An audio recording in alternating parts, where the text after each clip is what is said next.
প্রথম কথা সিনেমা মানে টাকা। প্রথম কথা হচ্ছে যে সিনেমা বানাতে হলে প্রথমে একটা জিনিস যে তুমি কারো কাছে গিয়ে মানে সুযোগ নিচ্ছ, চান্স নিচ্ছ, নাকি তুমি সেই নিজের প্ল্যাটফর্মটা নিজে বানাচ্ছ।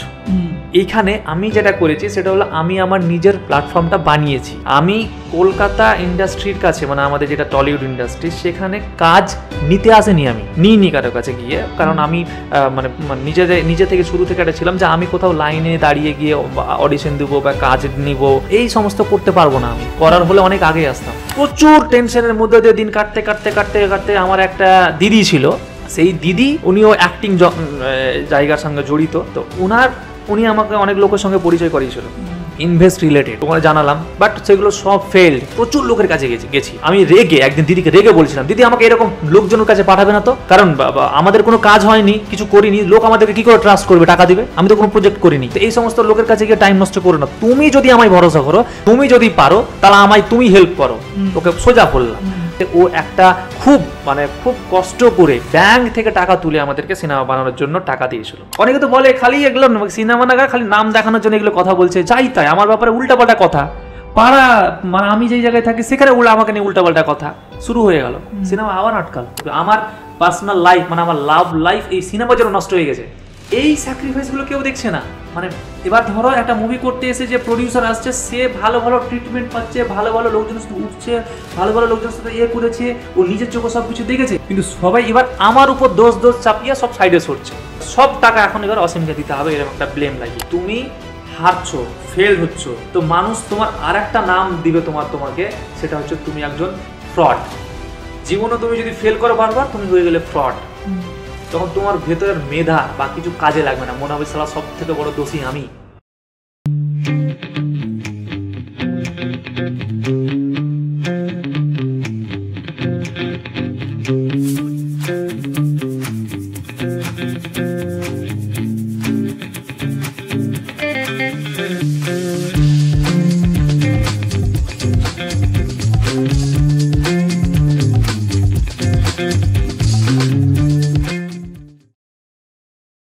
Welcome to on the record Asim the.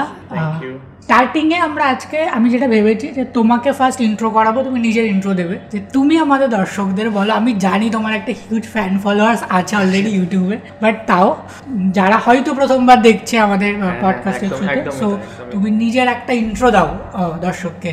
Hello everyone, আমি অসীম আক্তার।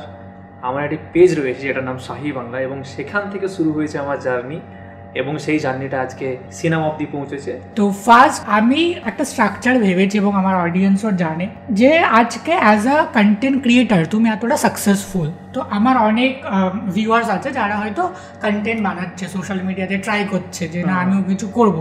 স্টার্টিংয়ে হয় না, অনেকে জনার ভাবতে প্রবলেম হয়, কেউ কমেডি করে, কেউ হয়তো ব্লগ করে, বা কেউ যেরকম আমি পডকাস্ট করছি। সো ফার্স্ট আমরা কন্টেন্ট ক্রিয়েশন নিয়ে ডিসকাস করবো। তো তুমি তোমার জার্নিটা যদি বলো, যে কীভাবে তোমার মাথায় আইডিয়া আসলো, যে না মানে তুমি যেখানে থাকতে, আমি তো পার্সোনালি জানি ব্যাকগ্রাউন্ডটা, বাট তুমি একটু ডিটেলে বলো, যাতে অডিয়েন্স মানে এই সাহসটা পায় যে আমরাও পারি, চেষ্টা করলে আমরাও করতে পারবো। একদমই। আমার এই জার্নিটা শুরু হয়েছিল প্রায় 2016-তে। আমার মেইনলি উদ্দেশ্য ছিল সিনেমা বানানো। আমি তখন কিন্তু শর্ট ফিল্ম বানাতাম এবং মিউজিক ভিডিও বানাতাম, আর সেটাও ইউটিউবের জন্য। না, ইউটিউবটা তখন মাথাতে পুরোপুরি ছিল না। আমি তখন যেগুলো বানাতাম, তখন আমার একজনের সাথে পরিচয় হয়েছিল, কারণ আমি হঠাৎ করে আমার মাথাতে কীভাবে আসে, আমি ফটোগ্রাফি করতে খুব ভালোবাসতাম, মানে হঠাৎ মোবাইলে দেখে, তো মোবাইলে ছবি তুলতে ভালোবাসতাম। দেন ওখান থেকে একটা ফ্যাশন কন্টেস্টে আমি পার্টিসিপেট করেছিলাম। তো লাকিলি আমি ওখানকার টপ 10-এ সিলেক্ট হয়ে গেছিলাম। তো ওটা আমার কাছে প্রথম একটা জার্নি ছিল, যে আমাকে প্রথমবার হাঁটতে হয়েছিল র্যাম্প ওয়াক। সেটা আমার কাছে নতুন, কারণ আমি যেই জায়গা থেকে বিলং করি, মানে সেখানকার যে স্ট্রাকচার রয়েছে তোমার গ্রাম্য পরিবেশ, সেই সব জায়গাতে আমি র্যাম্প ওয়াক বা প্রথমবার আমি যেই মডেলগুলো যারা হয়, তো সেখানে তো সবাই তো একটা আলাদা মানে ভাইবস নিয়ে আছে, যে আমি আগে থেকেই তো মডেল, ওরা ওদের মধ্যে একটা পার্টিসিপেট করেছে, বাট আমি ওখানে নিউ। এবার আমি ওখানে গিয়ে চমকে গেছি যে হেঁটে মানুষকে আবার এন্টারটেইন করা যায় কীভাবে। তো এইটা আমার কাছে একটা নতুন সাবজেক্ট ছিল। তো ওইটা যখন আমি জিতেছিলাম, তার একজনের মাধ্যমে জানতে পারি সিনেমা বিষয়টা। তখন আমি ওই শর্ট ফিল্ম বানাতাম, বানাতে কি করে সিনেমা বানায় আর কি, হ্যাঁ ওই ব্যাপারটা জানলাম। তখন আমি কিন্তু সিনেমা একটা টেলিফিল্ম বানিয়েছিলাম প্রায় 30-40 মিনিটের, সেটা আমার চ্যানেলে, আমার না অন্য একটা চ্যানেলে আছে। তো সেখান থেকে শুরু করার পরে বানাতে বানাতে একটা টাইম পর আমি ইউটিউবে আপলোড করি, কিন্তু সেগুলোতে কোনো ভিউজ টিউজ আসতো না, বুঝতাম না, এমনি নর্মালি এ করতাম যে আশেপাশের লোকজন দেখলেই হলো, মানে ইউটিউব মানে আমাকে আশেপাশের লোকজনকে দেখাতে হবে। আচ্ছা, এটা থেকে যে টাকা আর্ন হয় বা লাখো লাখো লোক দেখে। কোন সময়, কোন 2016, তখন তো একদম নতুন, মানে হ্যাঁ এত হ্যাঁ কিছু তখন। তো তখন আমি একটা ভিডিও দেখেছিলাম হার্স বেনিয়াল, মানে আমি কন্টেন্ট ক্রিয়েটার হিসেবে আমি ওকে আমি আমার ইন্সপিরেশন মানি, ওর কন্টেন্ট দেখেছিলাম, একটা ফানি ভিডিও ছিল, তো সেইটা দেখে ভাবলাম যে আরে বাহ, ফানি কন্টেন্ট বানিয়ে মানুষের কাছে এত রিচ পাওয়া যেতে পারে বা এত ভালো লাগছে, এন্টারটেইন করছে। তখন থেকে আমি ওকে দেখে ইন্সপায়ার হয়েছিলাম যে আমি কন্টেন্ট বানাবো, ফানি কন্টেন্ট। তখন আমি শর্ট ফিল্ম ভুলে গেলাম, ছেড়ে দিলাম। তারপরে এই ফানি ভিডিও বানাতে শুরু করলাম। তারপরে একটা টাইম গিয়ে জানলাম যে ইউটিউবে সিলভার প্লে বাটন পাওয়া যায়, তারপরে টাকা ইনকাম করা যায়, সেটা আমি অনেক পরে জানতে পেরেছিলাম। তো তারপর রেগুলারলি ভিডিও বানিয়ে যাচ্ছি, কিন্তু এটার জন্য যে অনেক ভিউজ লাগবে সেই জিনিসটা আমার মাথায় ছিল না। এখন যেটা মেইন প্রবলেম, লোকে করতে গিয়ে ভিউজ চেক করে, একদম আসলো না তাহলে একদম বানাবো না। আমার কাছে এমন এখন এত মেসেজ আসে যে ওরা হয়তো তোমার 7-8 দিন ভিডিও আপলোড করার পর ভিউজ আসে না বলে ওরা ডিপ্রেশনে ভুগছে, এমন অনেক ছেলেদেরকে দেখেছি আমি। এবং কিছু পরিবারের যারা তোমার হাউস ওয়াইফ রয়েছে, তারা ট্রাই করছে যে আমরা বাড়ির কিছু জিনিস বানাবো, সেটা দিয়ে ভিডিও মানে রোজগার করবো, একটা এখন সবার মধ্যে থট চলে এসছে। তারাও ট্রাই করছে, তারাও সেম ওই 7-8 দিন ভিডিও বানিয়েই আপলোড করছে, ভিউজ আসে না, তারপরে তখন ওরা সব মেসেজ করছে, বা বড় যারা ক্রিয়েটার রয়েছে, যাদের ফলোয়ার্স রয়েছে, কিন্তু তাদের যে পেছনের যে কষ্টটা সেটা কিন্তু দেখছে না। তো এই করে আমার যখন আমি 2016-তে শুরু করেছিলাম, তারপর মাঝখানে অনেকটা টাইম চলে গেছে, অনেক ভিডিও বানিয়েছি, কোনো ভিউজ আসেনি, কিচ্ছু হয়নি। তারপরে 2018 নাগাদ সম্ভবত, তখন আমার সাথে একটা ভিডিও আমি ট্রাই করেছিলাম যে আমি না এই যে পডকাস্ট আমি শুরু করেছিলাম, পডকাস্ট বানাবো, যে আমি ইন্টারভিউ নেব, যারা টলিউড সেলিব্রিটি রয়েছে তাদের ইন্টারভিউ নেব, এবং তাদের জীবনের ব্যাপারে জানতে মানুষের একটা চাহিদা থাকবে। তখন আমি এখানে এসেছিলাম, যে সুপ্রিয় বাবু বলে একজন রয়েছে, বাংলার অভিনেতা, ওনার ইন্টারভিউ নিয়েছিলাম। তারপরে পেলে ভট্টাচার্য বলে একজন রাইটার রয়েছে, ওনার নিয়েছিলাম। এরকম 3-4 জনের নিয়েছিলাম। বাট যখন আমি নর্মালি জিজ্ঞাসা করছি যে তুমি আপনি কি করে জীবনে এই অ্যাক্টিংয়ে এলেন বা কীভাবে, তো মানুষ না ইন্টারেস্ট দেখাচ্ছে না, ভিউজ তো ওই তোমার 1000-1500 থেকে আটকে গেছে। এইবার আমি ভাবলাম যে এটা তো হচ্ছে না, তারপরে কারণ টাকা ইনকাম করতে গেলে ভিউজ আনতে হবে আমাকে। তখন আমি শুরু করলাম যে কি করা যায়। তখন মন্টি রয় মার্কেটে এসেছিল, ঠিক আছে, তো ওর ভিডিও আমার সামনে মানে ফটো এসেছিল। তো তখন একটা ফটো ভাইরাল হচ্ছিল, কি ব্যাপার, একটা ছেলে একটা মেয়েতে কি করে ট্রান্সফার হয়েছে, এইরকম একটা পোস্ট শেয়ার হচ্ছে। তো আমার একটা বন্ধুর সাথে দেখছি ফটোশ্যুটে স্টোরি দিয়ে রেখেছে, কিন্তু আমি ওকে ভাবতাম ও হয়তো দিল্লি মুম্বাইয়ের কোথাকার। তা আমি দেখছি আমার বন্ধুর সাথে, তাহলে ওকে মেসেজ করলাম, ভাই কি এটা কি কেস? ও আমায় বলে যে এটা আমার পরিচিত ছেলে, থেকে মেয়ে যখন মেকআপ করে রেডি হচ্ছে তখন একটা আলাদা রকম ব্যাপার। ওটা মাথাতে এলো যে তাহলে ও মার্কেটে তখন কিন্তু ভাইরাল হচ্ছিল, তখন আমি ওকে টার্গেটে নিলাম। এবার ভাবলাম যে আমি না কোশ্চেন করার যে প্যাটার্নটা সেটা চেঞ্জ করবো, মানে আমি আর ভদ্র সব প্রশ্ন করবো না। তা আমি এমন প্রশ্ন করেছিলাম, এখনো ভিডিওটা আছে যদি চেক করতে পারো, এমন মানে প্রশ্ন করেছিলাম সেগুলো হয়তো মানুষ আশাই করেনি যে আমি এরকম প্রশ্ন করবো। ইন্টারভিউ আমি কলকাতাতে এসে নিয়েছিলাম, নিয়ে বাড়ি গেছি, রীতিমতো ওদিনই এডিট করে আপলোড করে দিয়েছে, ঘুমিয়ে গেছি, কোনো ভিউজ নেই। কিন্তু বিকাল 4টের সময় একটা বন্ধুর ফোন আছে, ঘুমিয়েছিলাম, ভাই তোর একটা ভিডিও দেখলাম। কি ভিডিও? বলছে মন্টি রয় কিনে তুই কি ভিডিও বানিয়েছিস? আমার একটা পেজে 30,000 ভিউজ। তখন আমি এবার যখন আমার ইউটিউব খুলছি তখন দেখছি 12,000। তারপর এই যতবার টানছি দেখছি ভিউজ বাড়তে আছে। চারিদিকে ভিডিওটা ভাইরাল হয়ে গেল। তখন আমার চ্যানেলে ওটা মিলিয়ন ভিউজ পার হয়ে গেল। তখন প্রথম ইন্টারভিউ ভাইরাল হয়েছিল। তারপরে ওটা থেকে আমার সাবস্ক্রাইবার 5,000 ছিল, সেটা 25,000-এ যায়। এবার সব থেকে মেজর যেটা প্রবলেম, যেটা আমি ফেস করেছিলাম, যে তারপরে ইন্টারভিউটাও একটা নিয়েছিলাম কি মানে, সেটা আমি মন্টি রয়কে নিয়ে। কিন্তু প্রবলেম হলো যে আমি মন্টি রয়কে লোককে দেখাচ্ছি, তো এবার মন্টি রয়ের জন্য আমার চ্যানেলের সাবস্ক্রাইবার বাড়ছে। এবার আমি যখন নিজের ভিডিও আপলোড করছি তখন কিন্তু আর তোমার ভিউজ আসছে না। বড় মানে রিয়েলাইজেশন এটা। হ্যাঁ, আমি তো বললাম ভাই আমার জন্য তো সাবস্ক্রাইব কেউ করেনি। পরে ভিডিও আপলোড করছি, মন্টি রয়কে খুঁজছে, তখন আবার ঝামেলা, আবার ফ্রাস্ট্রেশনে ভুগছি। এবার 25-এ গিয়ে আটকে গেছে। তারপরে আমার যে একটা মিউজিক টিমের সঙ্গে আমার একটা টিম রয়েছে, বিকি সিং, ওর সাথে আমার পরিচয় হয়। আমি আর ও প্ল্যান করে কিছু প্যারোডি বানাই বাংলাদেশের। তো প্যারোডি বলে একটা টুনির মা বলে একটা গান বানিয়েছিলাম, সেটার আমি রিক্রিয়েট করে, ওইটা ভাইরাল হয়েছিল। তারপরে আমার চ্যানেলের সাবস্ক্রাইবার বাড়তে অনেক কটা প্যারোডি চলেছিল, দিয়ে 1 লাখ সাবস্ক্রাইবার পার হয়ে গেছিলো। কিন্তু প্রবলেম কী হচ্ছিল, তখন অবধি তো টাকা আসতে শুরু জাস্ট করেছে, কিন্তু যেই টাকাটা আসতো সেইটা দিয়ে আমার হতো না। কারণ হচ্ছে গান শ্যুট করা, রেডি করা, এইসব করতে করতে টাকা ওর 2 গুণ 3 গুণ বেরিয়ে যেত। তো এটা একটা ভীষণ সমস্যা হয়েছিল। প্লাস আমি বাংলাদেশে একজন সিঙ্গার যারা প্যারোডি বানাচ্ছিল, ওখান থেকে কিছু গান নিয়েছিলাম আমি। তোমার নূর নবী বলে একটা ছেলে ছিল, অতনু ভাইন্স বলে একটা চ্যানেল আছে, ওদের কাছ থেকে নিয়েছিলাম। তো এই করে ওই জার্নিটা তোমার চলছিল। তো তারপর আবার না, আর 1 লাখ সাবস্ক্রাইবার যখন আমার কমপ্লিট হলো, তখন আমার চ্যানেল যেদিনকে ভেরিফাইড হতে যাবে, তখন আমার চ্যানেলে 3খানা স্ট্রাইক আছে প্যারোডিতে একসাথে, সিএমভি চ্যানেল থেকে, বাংলাদেশের টুনির মা, সাধু বাবা আর একটা লাল শাড়ি, 3খানা স্ট্রাইক। তখন আমার সিলভার প্লে বাটন আসতে যাবে, বন্ধ, পাবো না, না মানে সিলভার প্লে বাটন আমি আর পাবো না 3 মাসের জন্য, স্ট্রাইকের জন্য। তারপরে 3 মাস ক্রস করার পর আবার রিঅ্যাপ্লাই করলাম, তারপরে আমি পেলাম। মানে হয় না যে একটা খুশি তুমি পেতে যাচ্ছ, খুশিটা একটা আলাদা, এবার হঠাৎ করে মাঝখান থেকে সেটা নাই হয়ে গেল, তখন তারপরে যে পেলাম, কিন্তু আমি ওই খুশিটা ফিল করতে ওদের সাথে কথা বলে স্ট্রাইক তুলে নিলে না, 3 মাস হয়ে যায়, 90 দিন পর উঠে যায়, তখন অটোমেটিক্যালি উঠে গেছিলো। আমরা ট্রাই করেছিলাম, ওদের অফিসেও পাঠিয়েছিলাম, কিন্তু হয়নি। তবে ওই গানগুলো আমাদের অন্যান্য ইউটিউব চ্যানেলে রয়েছে, সবাই আপলোড করেছিল, ভাইরাল হয়েছিল, আমার চ্যানেলে নেই। তো ওই খুশিটা আর ফিল করতে পারিনি। সিলভার প্লে বাটন পাওয়ার পরে ওই সেই খুশিটা আমি আর পাইনি, কারণ টাইম পার হয়ে গেছিলো। তা আমি তখন রিয়ালাইজ করেছিলাম যে আমি হয়তো পশ্চিমবঙ্গের প্রথম ক্রিয়েটার যার 1 লাখ সাবস্ক্রাইবার তো আছে, কিন্তু মনে খুশি নেই, পকেটে টাকা নেই, সিলভার প্লে বাটন এসছে, সেটার জন্য মনে কোনো আনন্দ নেই। হ্যাঁ, এতটা অসহায় ফিল হয়েছিল। এবং তারপরে জেনে গেলাম যে ফান্ডাটা, যে কী করে টাকা আসে, কীভাবে ভিউজ আনতে হবে, মানে কতটা ভিউজে টাকা পাবো, এই জিনিসগুলো আস্তে আস্তে গেইন করলাম, মানে এই গেইন হতে লাগলো। তারপরে মাঝখানে আমি ছেড়ে দিলাম, কারণ আমি আমার ইউটিউবে, কিন্তু আমি ইউটিউব যখন করছিলাম তখন আমি পাশাপাশি আমার ইঞ্জিনিয়ারিং যে পড়াশোনা করতাম, আমি বিটেক করেছি সিভিল নিয়ে। হ্যাঁ, সিভিল। তো ওই সিভিল ইঞ্জিনিয়ারিং করতাম, আর পাশাপাশি এটা চলতো। তো আমি ইঞ্জিনিয়ারিং ছেড়ে তারপরে আমি তোমার এই ভিডিও মেকিংয়ে পুরো মন দিয়ে দিয়েছিলাম। তা প্রায় আমি 2.5 বছর চাকরিও করেছিলাম পাস আউটের পরে। তারপরে একটা সময় গিয়ে মনে হলো যে এই জব তো ভাই আমার জন্য না, মানে একঘেয়ে আমি কাজ, সব সময় ফোনে কথা বলা, একটা মেন্টাল প্রেসার, এবং আমার ক্রিয়েটিভিটি কোথাও যেন কি নষ্ট হয়ে যাচ্ছে, শান্তি পাচ্ছি না। টাকা তো হয়ে যাচ্ছে, কিন্তু শান্তি পাচ্ছিলাম না। তারপরে আমি পরিকল্পনা করলাম যে আমি ভাই ভিডিও বানাবো, বাট ভিডিও বানাবো আমাকে তো সেটেল করতে হবে, কারণ আমার তো বয়স তো বাড়ছে, তখন ফ্যামিলি তো চাইবে যে ছেলে সেটেল হোক, ইঞ্জিনিয়ারিং পাস করে নিয়েছে। তা এইবার সেটা হওয়ার পর একটা চিন্তার মধ্যে দিয়ে যাই, তখন আমি প্ল্যান করলাম যে আমি এবার চাকরি করবো ভাই। চাকরি কি, প্রাইমারির মাস্টার হবো। ইঞ্জিনিয়ারিং ছেলে ভাবছে যে প্রাইমারির মাস্টার হবে, ঠিক আছে। এইবার আমি তখন কেন, তার কারণ আমি এমনি কোশ্চিন নিয়ে ঘাটাঘাটি করছিলাম, দেখছিলাম যে সবাই চাকরি পাচ্ছে, কি করে পাচ্ছে, প্রশ্নগুলো পড়ি। তো প্রাইমারির প্রশ্ন যখন দেখলাম, আরে ভাই এগুলো তো পারবো আমি করতে, কারণ খুবই খারাপ তো স্টুডেন্ট নয়, ঠিক আছে। তো রিয়েলাইজ হলো যে আমি পারবো। তখন আমি পড়াশোনা শুরু করলাম, পড়াশোনা করতে, প্রাইমারি পড়াশোনা করতে। এবার পড়তে পড়তে এত পড়াশোনা করতাম, তো গেট ফেট লাগিয়ে পড়াশোনা করছে। আমার বাপ বলছে যে এই পড়াশোনাটা যদি আমার বেটা করতো, তাহলে হয়তো এতদিনে এমবিবিএস ডাক্তার হয়ে যেত, কারণ আমার বাবার ইচ্ছা ছিল আমাকে এমবিবিএস ডাক্তার করার। কিন্তু আমি হয়েছি ইঞ্জিনিয়ার, আর করছি এখন অ্যাক্টিং। ঠিক আছে।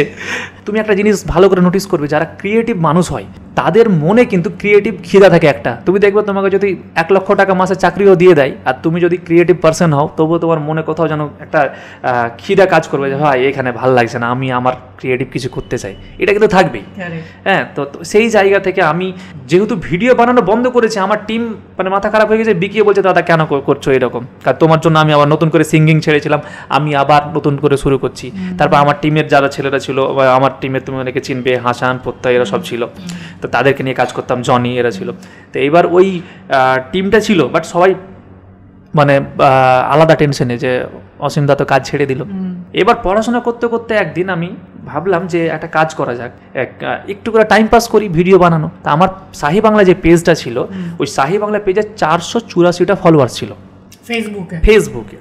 তো তখন আমাদের বাংলাতে কিন্তু কেউ নিজের ভয়েসে কোনো ভিডিও বানাতো না, নিজের ভয়েসে বানাতো না, সবাই রিলস করতো, বা রিলস ভিডিও বানাতো, বা লিপসিং করতো, বা হয়তো ওরা ভয়েস ওভার ক্রিয়েট করে বানাতো, ডিরেক্টলি ক্যামেরায় দেখে কেউ বলতো না, হ্যাঁ করতো না, মানে ফানি কন্টেন্ট কেউ করতো না, বড় ভিডিও করতো না।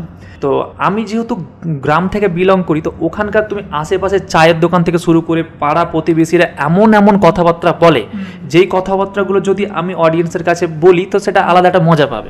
গ্রামের লোক বলে যে আমরা যেটাকে যে ফটো আপলোড বলি, তো গ্রামের লোকজন ওটাকে একটু অন্য ভাষায় বলে, যে তোমরা যেটাকে ফটো আপলোড বলো, পাড়া প্রতিবেশীরা সেটাকে বলে নেটে ছেড়ে দিয়েছে। হ্যাঁ, বলে না যে নেটে ছেড়ে দিয়েছে, ওর বেটির ভিডিও নেটে ছেড়ে দিয়েছে, ওর ব্যাটার ফটো নেটে ছেড়ে দিয়েছে, দেখেছিস? এরকম করে গ্রামে একটা আঞ্চলিক টান দেয়। তো ওই আঞ্চলিক ভাষাটাকে মিক্স করে আর লুঙ্গি পরে আমি ওই সকালে উঠেই 10 সেকেন্ডের মধ্যে একটা ওই ডায়লগটা বলে একদম ছুটে পালিয়ে গেলাম, এরকম একটা ভিডিও। সঙ্গে সঙ্গে ভিডিওটা ভাইরাল, আপলোড করেছি। আর শুরু মানে 12-15 মিনিট হয়েছে, তোমার 12,000 ভিউজ পার। তারপরে ফলোয়ার্স বাড়ছে, তারপরে আমি এরকম করে শুরু করলাম, আরে আঞ্চলিক ভাষায় মানুষ মজা পাচ্ছে। ভিডিওটা দেখছি সবার স্টোরিতে আমার ভিডিও, চারিদিক থেকে আলাদা একটা হিউজ রেসপন্স পাচ্ছি। তারপর আমি শুরু করলাম তোমার আঞ্চলিক ভাষায় ভিডিও বানাতে, দিনে 4টা-5টা করে ভিডিও আপলোড করতে শুরু করলাম, ভিউজ দানা বাড়ছে। শর্টস 24 দিনের মাথায় আমার পেজে 1 লাখ ফলোয়ার্স পার হয়ে গেল ফেসবুকে। তারপরে আমাকে দেখে সবাই শুরু করলো ভিডিও বানাতে। তারপরে আস্তে আস্তে আঞ্চলিক ভাষায়, যে ভাষায় মানুষ কথা বলতে লজ্জা পায়, গ্রামের লোক শহরে এসে কিন্তু ওই ভাষায় কথা বলতে পারে না, মানে বলবে না যে সালা আমি মনে হয় গাইয়া, এরকম একটা ব্যাপার। কিন্তু ওটা তো একটা ভাষা, ওটা তো গাইয়া নয়, তুমি তো ভাষা বলছো, ওটা বলতে লজ্জা পেত। এবার এমন একটা সিচুয়েশন হলো যখন আমি ওই ভাষায় ভিডিও বানাতে শুরু করলাম, তখন ওই ভাষা ছাড়া আর অন্য ভাষায় কেউ ভিডিও বানাচ্ছে না আমাদের ওদিকে, ওটাই চলছে তখন, ওটাই চলছে। এবার ছেলে পিলে মানে খেপে গেল, আমিও ভিডিও বানাচ্ছি ডেইলি আমি কন্টিনিউয়াসলি দিনে 4টা-5টা করে ভিডিও বানাতাম। তো এই করে আমার পেজে যখন 50,000 ফলোয়ার্স কমপ্লিট হলো, তখন মাথায় একটা আমার আইডিয়া এলো। 2016 সালে তোমায় যে বললাম আমার ফিল্ম বানাবার খিদা ছিল, তখনই আমি একটা গল্প লিখেছিলাম যে সেই গল্প আমি যদি কোনোদিন সুযোগ পাই সিনেমা বানানো, তো ওই গল্পে বানাবো। তো আমি তখন ওই গল্পটা আমি ওয়েব সিরিজ আকারে বানাতে গিয়েছিলাম, দিয়ে ওটা কোনো না কোনোভাবে গিয়ে কোনো একজন লোক আমাকে এমন করে বললো যে এই গল্পটা তো সিনেমা এক্সপিরিয়েন্স করার মতো, তুই কেন এটা ইউটিউবে রাখবি। বাস ওই দিনকে এমন একটা মানে কাটা ঘায়ে লবণে ছিটা দিল, সারা রাত ঘুম এলো না। পরের দিন ডিসাইড করলাম যে আমি সিনেমাই বানাবো। তো ওখান থেকে শুরু হলো সিনেমার জার্নি। এই করে এখন চলতে আছে, বাকিটা তোমার চোখের সামনে। আমি রেগুলার কন্টেন্ট এখন করি, বাট পরিমাণ কমে গেছে, কারণ যেহেতু এখন এই সিনেমা নিয়ে বিজি থাকার কারণে টাইম খুব কম পাচ্ছি। তবে আমার টিমের ছেলেরা যারা আছে, কিছু কন্টেন্ট আমি ধরো 10 দিনের একটা শিডিউল বানিয়ে ওদেরকে ডেকে করে নাও, রেখে দিলাম, ওরা আপলোড করছে। তো আমি এখানে এখন কাজে রয়েছি, বাট আমার কন্টেন্ট কিন্তু আপলোড হতে আছে, তো পরিমাণ কমেছে।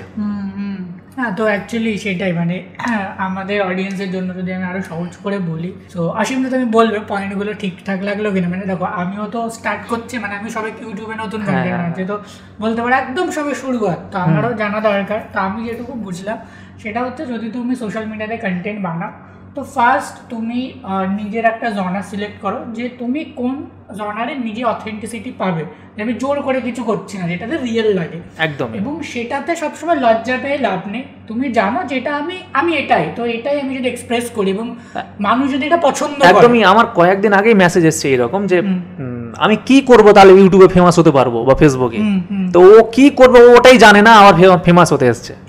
ঠিক আছে, ওর কন্টেন্ট মানে মেইনলি হচ্ছে তোমাকে কন্টেন্ট যেটা হবে সেটা একটা হতে হবে, কি মানে ক্যাটাগরি তুমি বানাচ্ছো সেটা সিলেক্ট করা খুব দরকার।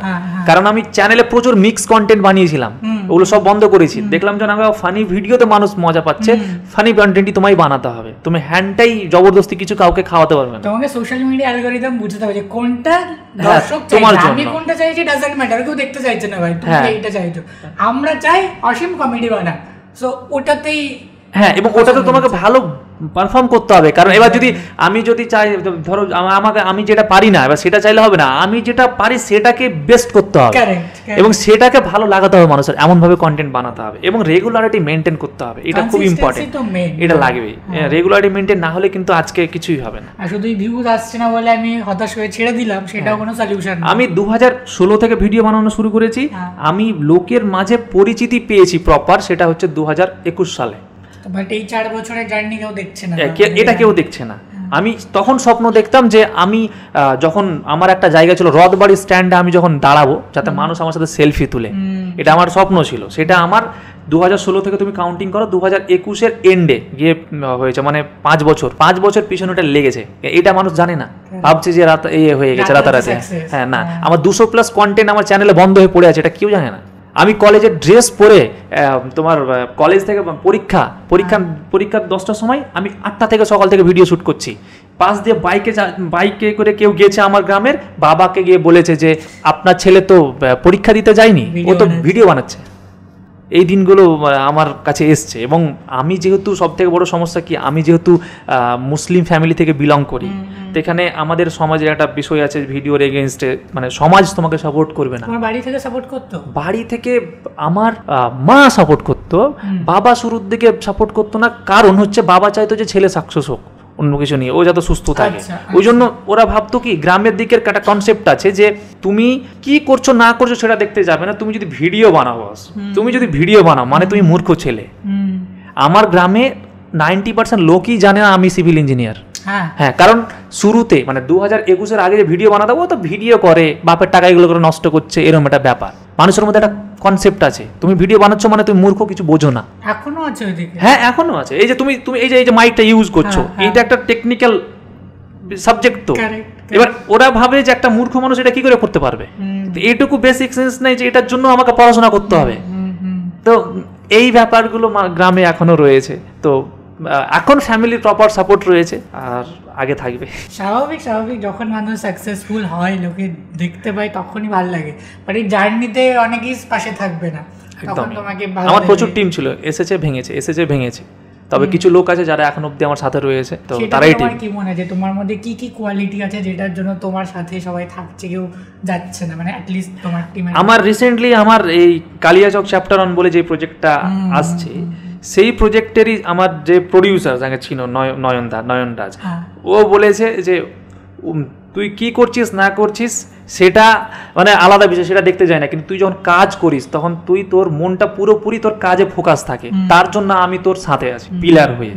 তো হয়তো নয়নদার মতো বাকি যারা আমার সাথে রয়েছে তারা এটা দেখেছে যে আমি কাজের সময় খুব ফোকাস থাকি, শুধুমাত্র এই কাজটাই, এই আমার শুটিং রিলেটেড। হ্যাঁ, শুটিং রিলেটেড বিষয়ে, বাকি জিনিসের কথা আলাদা জিনিস, ওগুলোতে আমি একটু অলস বেশি। ওকে, না মেন কাজেই তোমার টিমও দেখতে পাবে না যে আমি যার সাথে কাজ করছি সেখান থেকে কীরকম ভাইবস পাচ্ছি। যদি দেখি না এটা খুবই একটা, আর তোমার সাথে আমি পার্সোনালি কাজ করেছি, আমি দেখেছি যে তুমি কাজের ব্যাপারে খুবই একটু হয় না যে না এইটা আমার ঠিক এরকমই দরকার, এক্স্যাক্ট এইটা না হলে হয় না। তো খুব তুমি সুন্দর করে বলো ওটা, মানে অনেকে হয় না লোকের একটা বলার স্টাইল থাকে, আমার পছন্দ হলো না আমি বলে দিলাম এটা এরকমভাবে করো, এটা এরকমভাবে করো, বাট তোমার মধ্যে একটা ওই সুইটনেসটা আছে সুমন্ত এটা না এরকম ভাবে যদি করলে কেমন হয়। সো ওটাতে উল্টো দিকের লোকটার মনে হয় যে না আমাকে ওই রেসপন্সিবিলিটি দিচ্ছে, তো নিজেকে খুব ভালো লাগে। আচ্ছা, আর তুমি যদি কাউকে সবসময় জোর করো এটা করো ওইটা করো, তখন ও নিজেকে ভাবে অ্যাজ আ লেবার ট্রিট করে, প্লাস ওর ভেতরে যে মেধাটা আছে সেটা ও এক্সপ্লোর করতে পারে না ঠিকভাবে। ও একটা মনে হয় যে ও একটা পরাধীন হয়ে গেল। তা আমি আমার টিমের প্রত্যেকটা লোকের কাছে এই জিনিসটা রেখেছি, ভাই তুমি স্বাধীন। যেমন মিউজিক টিম আছে, ওদের উপর আমার পুরো ভরসা, আমি ওদের দিক দেখতেও যাই না, কিন্তু ওরা জানে যে অসীম দা আমাকে এতটাই ভরসা করছো, তো আমি আমার 100% দেবো। তো এখন অব্দি আমার মিউজিক টিম যেমন শক্ত করেছে তোমার উপর, তোমার ব্যাপারে কোনো কথা জিজ্ঞেস করলে আমি কিন্তু মানে কাউকে কোনো কথা বলতে দিই না, যে সুমন্ত যেটা করবে আমাদের জন্য একদম বেস্ট করবে। তো ওই জন্য তোমার উপর তুমি দেখবে আমি কিন্তু কখনো বলি না যে সুমন্ত এটা করো বা এটা ভুল হচ্ছে, এরকম কিছু বলি না, কিন্তু আমি তোমার উপর ছেড়ে দিয়েছি, তুমি যেটা করবে একদম বেস্টই করবে, কারণ ভরসা আছে আমার। একদম না, এইটা খুবই একটা মানে কমন ফ্যাক্টর যে কোনো কাজে। না ঠিক আছে, এই কোয়ালিটিটা আমিও দেখেছি, তাই ভাবলাম যে না যখন আমি নিজে এক্সপিরিয়েন্স করেছি আমিও শেয়ার করি। তো এটা তুমি বলো, ধরো তোমার কন্টেন্ট ক্রিয়েশন পার্টিটা গেল, এই পার্টটা ক্লোজ করার আগে আমি জাস্ট 2-3টা আরো কিছু মানে প্রশ্ন করে নিই, তাহলে যারা ধরো আমাদের মানে অ্যাজ আ কন্টেন্ট ক্রিয়েটার সেই সমস্ত লোক দেখছে ওরাও এই প্রশ্নের উত্তরও পাবে। অনেক সময় আমরা শুনেছি যে কন্টেন্ট অমুক টাইমে পাবলিশ করা দরকার, যে রিলস সকাল 11:30টায় ছাড়লে না বেশি ভিউজ আসে, আচ্ছা এটা সন্ধ্যে 7টায় ছাড়লে না বেশি ভিউজ আসে। তো তুমি তো করেছো, তোমার মিলিয়ন্সে ভিউজ আসে, এগুলো কি সত্যি কথা বা এরকম কিছু কি ফরম্যাট কাজে লাগে আদৌ? এটা হলো কমন সেন্সের কথা। হ্যাঁ, এটা ফরম্যাট বলে কোনো জিনিস নেই। যখন তোমার ফলোয়ার্স বেশি থাকবে তখন ম্যাটার করছে না তুমি কখন ছাড়ছো, কারণ তোমাকে দেখার জন্য লোক রয়েছে, তোমার ফলোয়ার্স। তুমি যদি 10টায় ছাড়ো, তুমি ভাবছো যে ওই টাইমে লোক অ্যাক্টিভ থাকবে না, তো ওই লোকটা তো 2 ঘন্টা পর অ্যাক্টিভ হবে, তোমার কন্টেন্টও দেখে নেবে।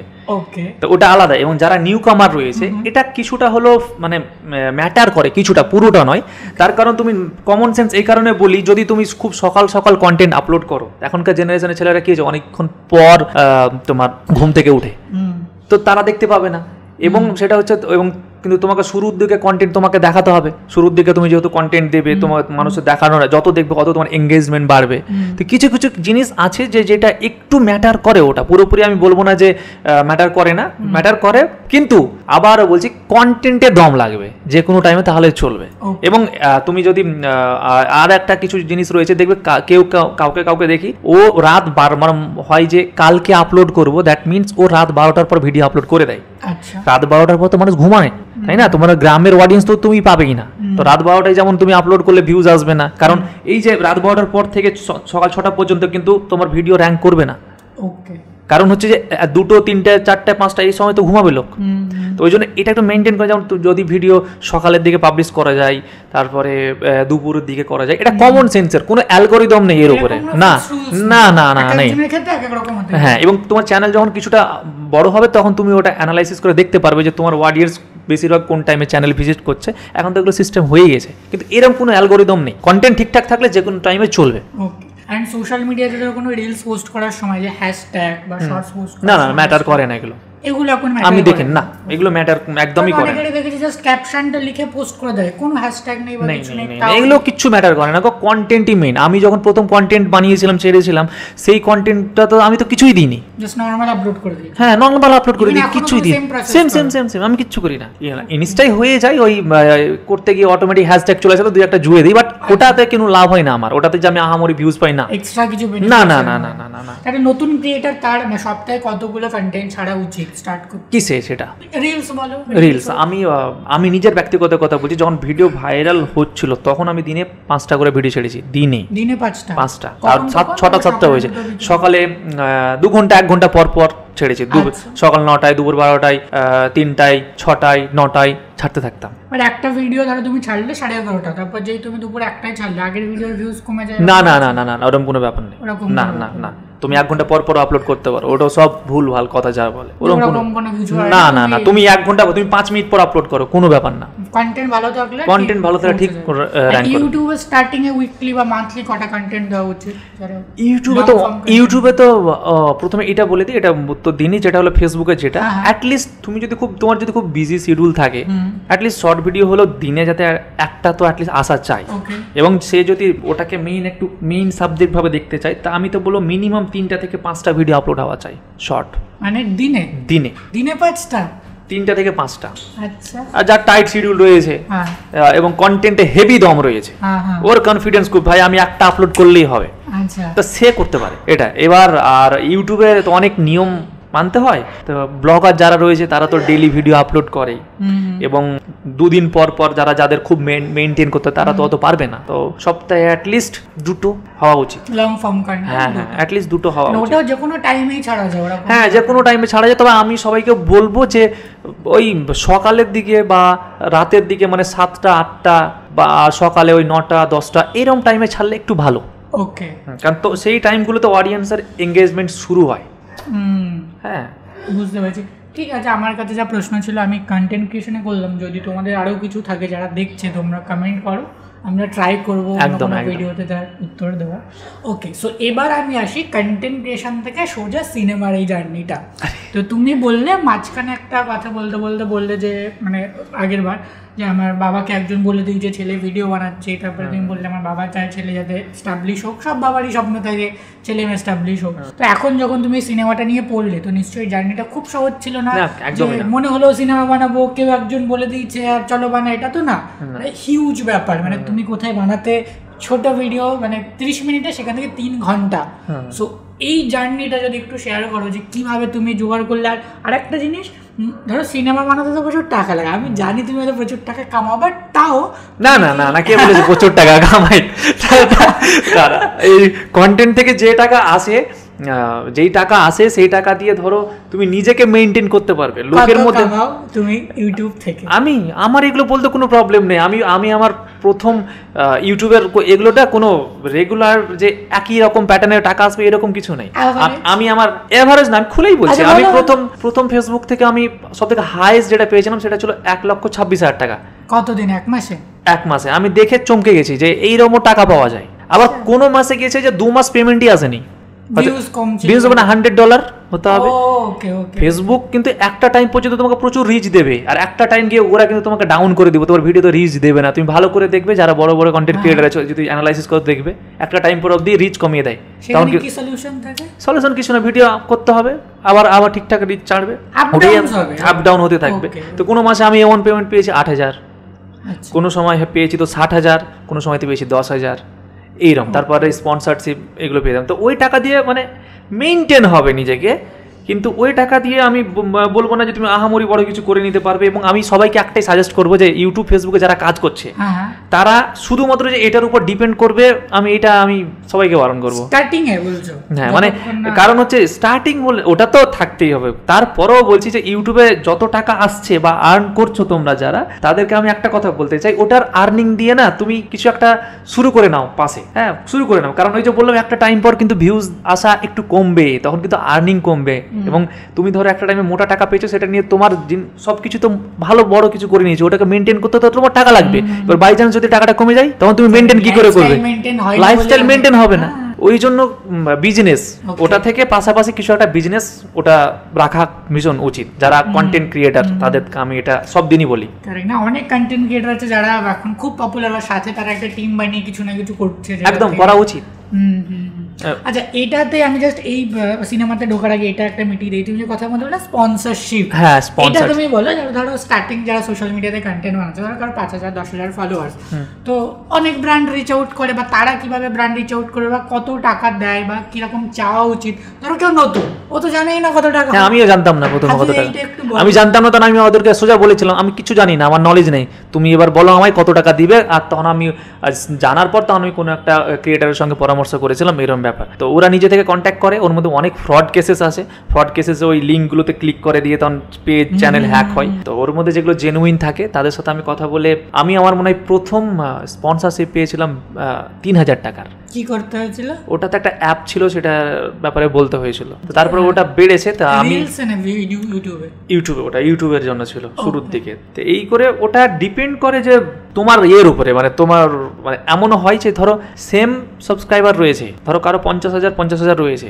ওই একই এজেন্ট বা কোম্পানি ও একজনকে হয়তো 10,000-এ করিয়েছে, তো একজনকে হয়তো 2,000 দিয়েছে, এরকমও হয়েছে। তো ওটা ডিপেন্ড করে তুমি কি করে ডিল করছো তার সাথে। তো সবার এটা তো ফিক্সড কিছু নেই, এর কোনো রকম নাই, না এটার কোনো নেই। তুমি যেমনটা চাইবে সেই হিসাবে ওরা তোমাকে, তুমি যতই বলো না কেন, ওরা তোমার সাথে দাম দর করবে, ঠিক আছে? তো সবসময় একটু বাড়িয়ে বলতে বলবো, যেটা যে তুমি যদি তোমার মনে হয় যে 5,000 টাকা পাবো, সেটাকে 10,000 টাকা বলো অ্যাটলিস্ট। এমনি কমাবে ওরা, তখন কমাবে যে না এত টাকা দেওয়া যাবে না, ব্র্যান্ড দিচ্ছে না। কারণ ব্র্যান্ড ডিরেক্টলি তোমার সাথে কথা বলবে না, ওরা আবার এজেন্ট রেখেছে মাঝে, বিভিন্ন মার্কেটিং কোম্পানি। হ্যাঁ, এই ব্যাপার। ঠিক আছে, চলো, আমার হঠাৎ করে মাথায় আসলো বলে আমি আবার কন্টেন্টটা ঢোকালাম। এবার যদি সিনেমাতে আসি, তো তুমি ফার্স্ট ওই কিভাবে, তোমার মাথায় গল্পটা তো ছিল যে এরকম ভাবে বানাবো, তুমি ফার্স্ট ভেবেছিল ওয়েব সিরিজ করবো, দেন সেটা থেকে সিনেমা। তো স্টার্টিং এ কে প্রডিউস করতো, বা কি ফান্ডিং এর ব্যাপার ছিল, বা কিভাবে? ফান্ডিং নিয়ে তো প্রচুর লাফড়া, প্রচুর প্রবলেম, যেটার খানিকটা তুমিও জানো। আমি জানি, আমি দর্শকদের জন্য বলছি যারা জানে না। প্রথম কথা, সিনেমা মানে টাকা। প্রথম কথা হচ্ছে যে সিনেমা বানাতে হলে প্রথমে একটা জিনিস, যে তুমি কারো কাছে গিয়েছে মানে সুযোগ নিচ্ছ, চান্স নিচ্ছ, নাকি তুমি সেই নিজের প্ল্যাটফর্মটা নিজে বানাচ্ছ। এইখানে আমি যেটা করেছি সেটা হলো আমি আমার নিজের প্ল্যাটফর্মটা বানিয়েছি। আমি কলকাতা ইন্ডাস্ট্রির কাছে, মানে আমাদের যেটা টলিউড ইন্ডাস্ট্রি, সেখানে কাজ নিতে আসেনি, আমি নিইনি কারো কাছে গিয়ে। কারণ আমি মানে নিজে থেকে শুরু থেকে একটা ছিলাম যে আমি কোথাও লাইনে দাঁড়িয়ে গিয়ে অডিশন দেবো বা কাজ নিব, এই সমস্ত করতে পারবো না। আমি করার হলে অনেক আগে আসতাম। এবার আমার শুরু থেকে প্ল্যান, আমি আমার মতো সিনেমা বানাবো, আমার নিজের মানে ব্র্যান্ড থাকবে এবং সেটা আমারই হবে, আমার পকেটে কোনো টাকা নেই। এবার সিনেমা মানে টাকা কি করে হবে? তো প্রথমে আমি প্ল্যান করেছিলাম, যখন আমি একটা ওয়েব সিরিজ বানাচ্ছিলাম, তো আমাদের ওখানে একটা হাউস ছিল, তার সাথে কথা হয়েছিল যে ওর কাছে টেকনিক্যাল অ্যাসেটগুলো রয়েছে, ওটা ইউজ করব, আর আমার যেহেতু অডিয়েন্স রয়েছে, তো ওর একটা কোলাবোরেশন হয়ে যাচ্ছে, আমার অডিয়েন্স ওকে চিনবে, ওর ইকুইপমেন্টসগুলো আমি ইউজ করবো। তো এই করে ভেবেছিলাম, তারপরে স্টার্ট হয়েছিল। তো তখন আমরা ছোট ক্যামেরা দিয়ে শ্যুট করে বানাবো ভেবেছিলাম, কয়েকটা হলে চালাবো। তারপরে সিনেমাটার এবার এখানকার আমাদের টলিপাড়ার সেই মুভিতে খরাজ দা ছিল, ঠিক আছে, ওকে নিয়ে গেছিলাম। তারপরে এটা হ্যাঁ এবার এখানে একটা খুব ইন্টারেস্টিং জিনিস রয়েছে। আমার যে গল্পটা লিখেছিলাম, তা আমাকে যেহেতু লুঙ্গি পরে আমি প্রচুর ভিডিও বানাতাম, তা আমার ওটা একটা থ্রিলার গল্প ছিল, অ্যাকশন থ্রিলার। তাই আমি ভাবলাম যে লুঙ্গি নিয়ে মানুষ যখন আমাকে চিনেছে, তো আমি সিনেমাটার নাম এবার লুঙ্গি ম্যান রাখি। তো সিনেমার নাম তো এবার লুঙ্গি ম্যান হলো। Okay. ঠিক আছে, এবার সেই সিনেমা যখন আমরা শুরু করলাম, তো শুরু করার সময় আমার সাথে কিন্তু 5 জন ইনভেস্টার মানে আমরা ভেবেছিলাম যে এটা আমরা যেহেতু একজনের সব রকমের জিনিস রয়েছে, টেকনিক্যাল জিনিস, তা আমরা এটা 2-2.5 লাখ টাকার মধ্যে বানাবো, সবাই ভাগ ভাগ করে টাকা দেবো। তা আমরা মোটামুটি 5 জন ছিলাম। শুটিংয়ে যখন গেলাম, ফরাজদা এলো, 2 দিনের জন্য বুক করেছি। দিন শেষে যখন আমি দেখছি তা আমার পাশে আর কেউ নেই। 5 জনের মধ্যে তোমার 3 জন হাওয়া হয়ে গেছে, নেই। একজন আছে যে বলছে আমি যখন টেকনিক্যাল জিনিস দিয়েছি আমি আর কোনো টাকা দিতে পারবো না। এবার আমি ঘাড়ে পড়ে গেল। এবার খরচদাকে তো কিছু টাকা দিয়েছি, বাকি টাকা তো দিতে হবে। খরচদা মালদার একটা হোটেলে ছিল, সেই টাইমে মুহূর্ত করছে, মানে আমি দিন নিয়েছি সকাল থেকে শুটিং এর, কিন্তু শুটিং হচ্ছে না।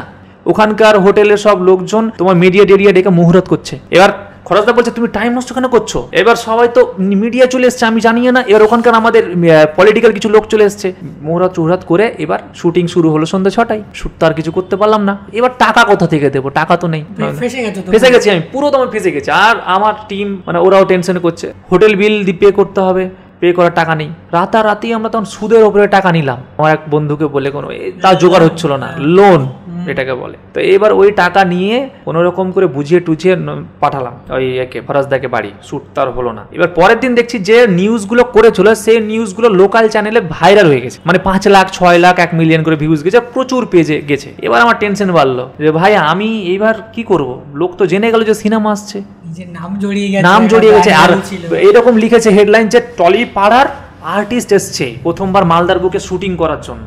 এবার এইটা একটা কথা। আর আরেকটা জিনিস, ফ্যামিলিও খুব খুশি। কেন? আমার বাবাও গেছে ওই টাইমে দেখতে। ফ্যামিলি খুশি এই কারণে যে ফ্যামিলি জানে ছেলেরা আমার সিনেমাতে সুযোগ পেয়েছে, ভালো করে বুঝে। কিন্তু এটা জানে না। এবার ছেলেরা যে টাকা দিয়ে সিনেমা বানাচ্ছে এটা কিন্তু কেউ জানে না। এর এটা আমরা বলতেও পারছি না, ফেঁসেছি কিভাবে ভাবো। টাকার কথা কাকে বলবো আমি? ফ্যামিলিতে বলতে পারবো না। টেনশনে পড়ে গেলাম। সিনেমাতে এবার বানাতে হবে, লোকজন মেসেজ করছে, কারণ এবার তো ফ্যান ফলোয়ার্স হয়ে গেছে, যারা ভালোবাসে আমাকে মেসেজ করছে, দাদা সিনেমা কবে আসছে। আমি তো রিপ্লাই করতে পারছি না। তখন প্রচুর টেনশনের মধ্যে দিয়ে দিন কাটতে আমার একটা দিদি ছিল। সেই দিদি উনিও অ্যাক্টিং জায়গার সঙ্গে জড়িত। তো উনি আমাকে অনেক লোকের সঙ্গে পরিচয় করিয়েছিল ইনভেস্ট রিলেটেড, ওখানে জানালাম, বাট সেগুলো সব ফেলড। প্রচুর লোকের কাছে গেছি, পিপিটি বানাতে বলেছে, পিপিটি বানিয়েছি, স্টপ তো বন্ধ ওটা। এবার নতুন করে সিনেমাটা বানাতে হবে। তারপরে ওই দিদি এটা বললো যে ভাই একটা কাজ কর। আমি একদিন দিদিকে রেগে বলছিলাম, দিদি আমাকে এরকম লোকজনের কাছে পাঠাবে না তো, কারণ আমাদের কোনো কাজ হয়নি, কিছু করিনি, লোক আমাদেরকে কি করে ট্রাস্ট করবে, টাকা দিবে? আমি তো কোনো প্রজেক্ট করিনি। তো এই সমস্ত লোকের কাছে গিয়ে টাইম নষ্ট করো না। তুমি যদি আমায় ভরসা করো, তুমি যদি পারো, তাহলে আমায় তুমি হেল্প করো। ওকে সোজা বললাম। ও এবার ওটা রেগে গেছে। আর ওকে না ওই দিদিটাকে অনেকজন মানে করে মানে এটা ওটা বলে অ্যাক্টিং অডিশনের নাম করে ডেকে ওর কাছ থেকে টাকা খেত। উনি কিন্তু এস্টাবলিশড একজন দিদি। তো এই হতো ওর সাথে। আমি বলতাম যে তোমার এখানে পারফর্ম করবে এবং তুমি এটা দেখো, তুমি নিজে হাতে করো। তো তখন ওই দিদি আমাদেরকে হেল্প করেছিল। ও এলো, এসে ও একটা খুব কষ্ট করে ব্যাংক থেকে টাকা তুলে আমাদেরকে সিনেমা বানানোর জন্য টাকা দিয়েছিল। ঠিক আছে, তখন আমাদের সিনেমার বাজেট ছিল 10 লক্ষ টাকা। এবার পুরো আমি একটা ফ্রেশার টিম নিয়ে, আবার আমাদের টিম নিয়ে এবার কলকাতায় এসে রেড ফেড ক্যামেরা হাবি নিয়ে আমরা শুটিং তো এবার শুরু হলো। তারপরে শুটিং যখন শুরু হলো তখন এবার খরচদার জায়গায়, যেহেতু ওই পুরোনো ফুটেজ আমাকে ফেলে দিতে হচ্ছে, খরচদার জায়গায় এবার এলো সুপ্রিয় দা। ঠিক আছে, এবার জলে পুরোটা জলে, তখন প্রায় 2.5 লক্ষ টাকা মতো জলে। এবার আমার উপর কিন্তু ঋণ শুরু, মানে ধার।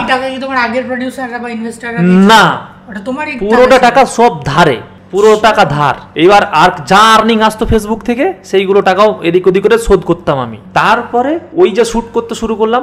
এবার আমরা যখন মালদায় আবার শুট শুরু করলাম, তো এবার প্রবলেমটা কি হলো, আমি তো প্রথম 4 দিন শুটিং খুব ভালো হলো। এবার যেহেতু ফ্রেশার, তারা কিন্তু বুঝতে পারছে না কি করবে। তা আমি টিম নিয়ে এতটাই ডিপ্রেসড হয়ে গেছি, 4 দিন পর আর শুটিং হচ্ছে না, মানে কাজ এগোচ্ছে না।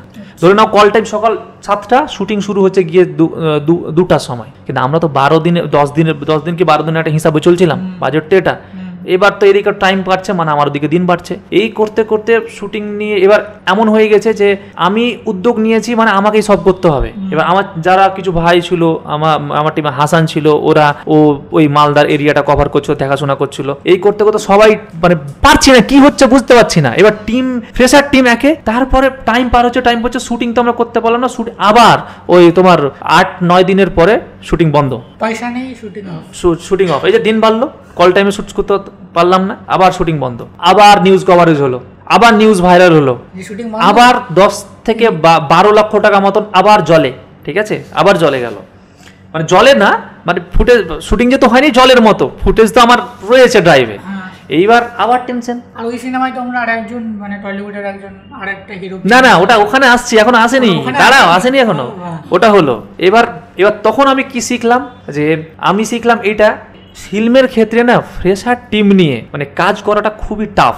অ্যাটলিস্ট টেকনিক্যাল জায়গাতে কিছু ইম্পর্টেন্ট লোক যাদের ওই নলেজগুলো রয়েছে, মানে পুরোপুরি তুমি যদি ফ্রেশার টিম নিয়ে কাজ করো তুমি ফেঁসে যাবে, এটা আমি সেদিন শিখলাম। এবার তুমি যদি মাথা হও তো তুমি, মানে আমাকে স্পট বয়েরও কাজ করেছি আমি কল টাইম সকাল 7টা, তো আমি ভোর 4টার সময় আমি হোটেলের রুমও খুঁজেছি আর্টিস্টের জন্য যাদেরকে রাখবো, এরকমও করেছি। এবার খাওয়ার খারাপ হয়েছে তো গালাগালি আমিও শুনেছি, আমার টিমের ছেলেরাও শুনেছে। এই করে ওই শুটিংটা আবার বন্ধ, আবার নিউজ হাইলাইট।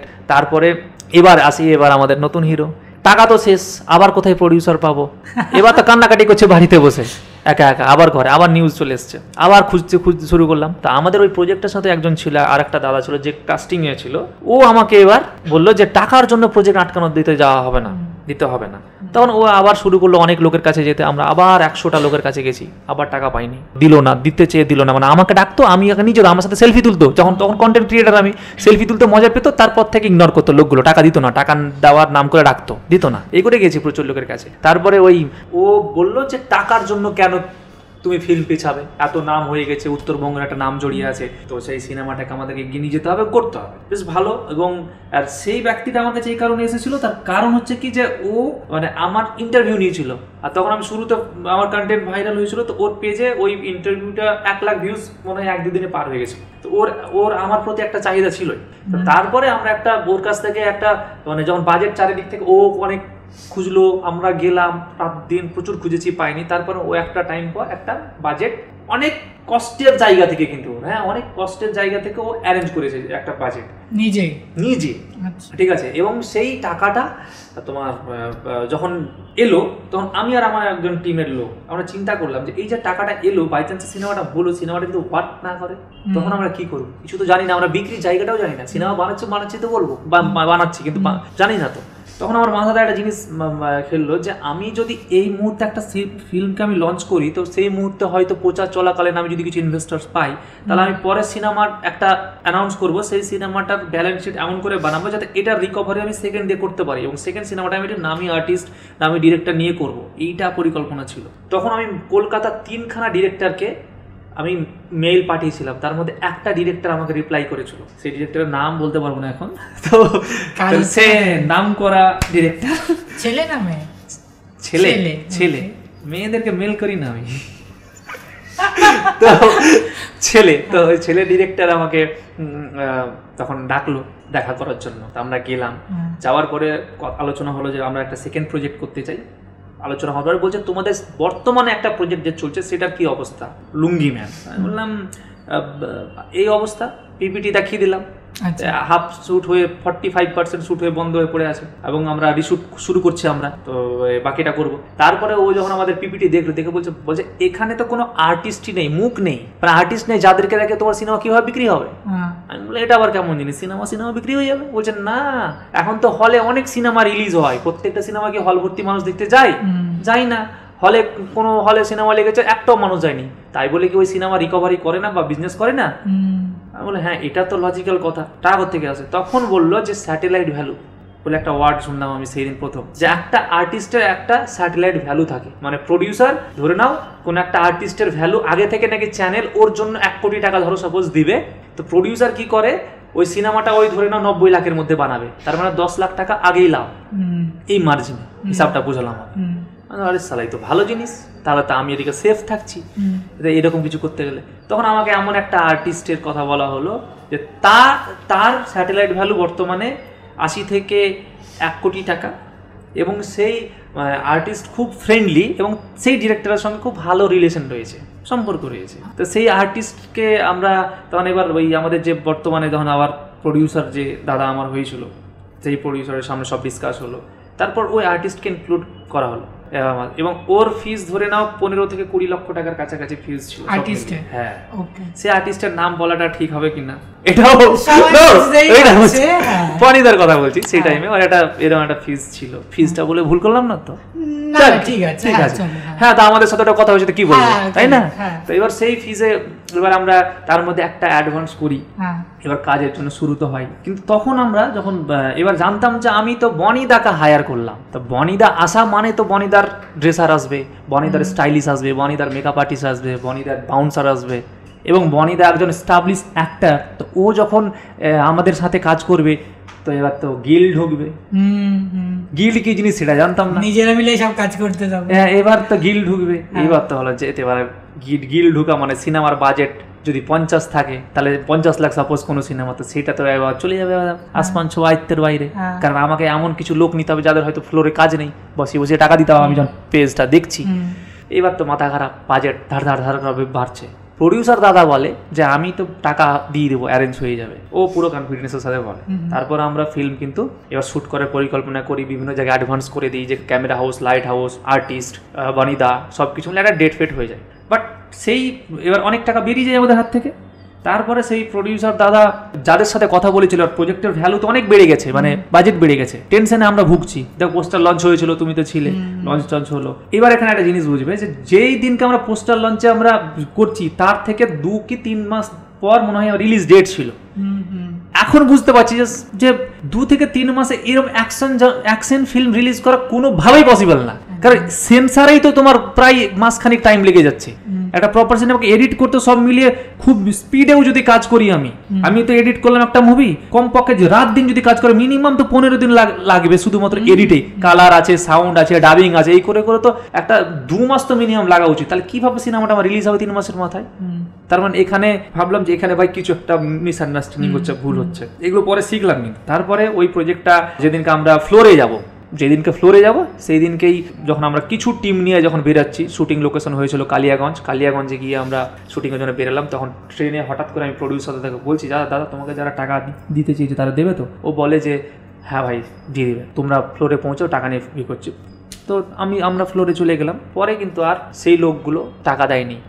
হ্যাঁ, আমরা ওখানে 5 দিন মতো মনে হয় হোটেলেই ছিলাম। বনিদা ডেট দিয়ে দিয়েছে, বনিদাকে বললাম শ্যুট হচ্ছে না। তা আবার তোমার ওখান থেকে ফিরে এলাম, প্রডিউসার ফান্ড জোগাড় হলো না, দিয়ে প্রজেক্ট আবার বন্ধ।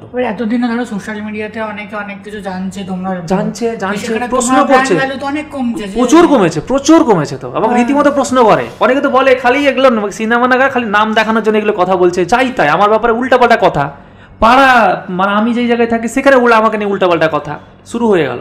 সিনেমা আবার আটকাল। সিনেমা এবার আবার কি করি, এবার প্রডিউসারের সাথে আমাদের একটু মনের মধ্যে একটা মনোমালিন্য শুরু হলো হালকা। এবার যা টাকা ও নিয়ে ছিল তার প্রায় 3 গুণ টাকা বেশি এবার লাগছে, এবং ওর কাছে যে টাকা আছে তার মধ্যে ধরে নাও যেটা অ্যামাউন্ট ছিল তার থেকে মানে 50% থেকে কিছুটা কম টাকা বেরিয়ে গেছে, বাকি টাকা তার কাছেই রয়েছে। এবং সেই টাকাটা, এবার টাকা তো তোমার কাছে থাকা মানে তো সে তার বসে থাকবে না, টাকা দিনের পর দিন খরচা হবে, খরচা হতে হতে সেই টাকাটা একটা খুব ন্যূনতম একটা বাজেট ওর কাছে থাকে। তো একদিন আমি হঠাৎ করে ওই এতে তোমার OTT প্ল্যাটফর্মগুলোতে দেখছিলাম, সিনেমা দেখছিলাম অনেকদিন পর, খুব তখন আমাদের ডিপ্রেশনের মধ্যে আবার যাচ্ছে, আবার সিনেমা আটকে গেছে।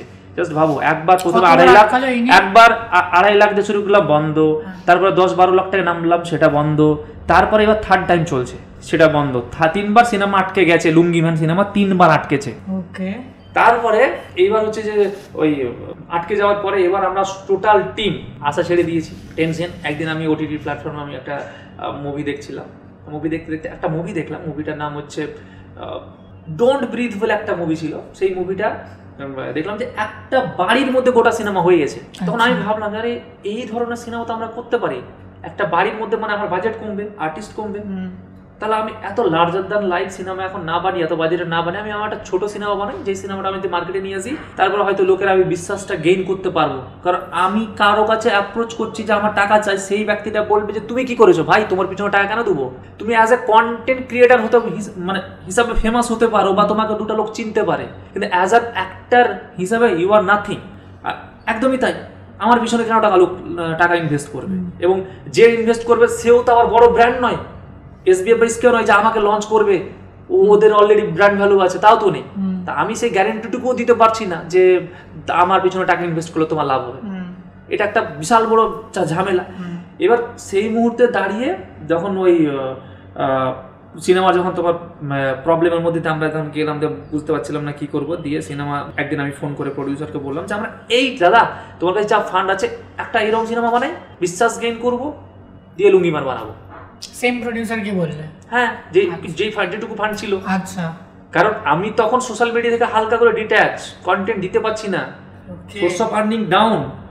এবার আমি নিজেকে চালাতে পারছি না, পুরোপুরি লাগিয়ে দিয়েছি, সব জায়গায় রটে গেছে সিনেমা আসছে, বাট সিনেমা তো হচ্ছে না। 1 বছর পার, অ্যানাউন্সমেন্ট হওয়া 1 বছর পার হয়ে গেল। এইবার তখন আমরা প্ল্যানিং করলাম যে ওই সিনেমাটাকে আমরা কপি করব, ডোন্ট ব্রিথ।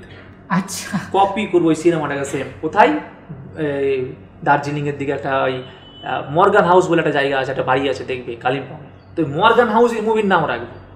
আমি এটা এখনই বলে দিলাম, আমি কোনোদিন আর বানাবো না। তো মর্গান হাউস নাম ভেবেছিলাম যে মর্গান হাউস সিনেমাটা করবো, টাইটেল এটা। তারপরে একদিন আমার প্ল্যানিং হলো, আমি যখন বললাম, প্রডিউসার রাজি হলো না প্রথম দিকে। তারপরে ও একজনের পরামর্শ নিল, যার কাছ থেকে ও মাঝে সাঝে পরামর্শ নেয়, একজন আছেন। তো ও আবার বললো হ্যাঁ আইডিয়াটা বেশ ভালো, করা যায়। তখন ওই সিনেমা নিয়ে আমরা রিসার্চ করতে করতে আমরা কলকাতার একজন কন্টেন্ট ক্রিয়েটার রয়েছে আমাদের, এই টুম্পা সোনা গান যেটা ছিল কনফিউজড পিকচার, ওকে, হ্যাঁ, তারই যে ওনার অরিজিৎ।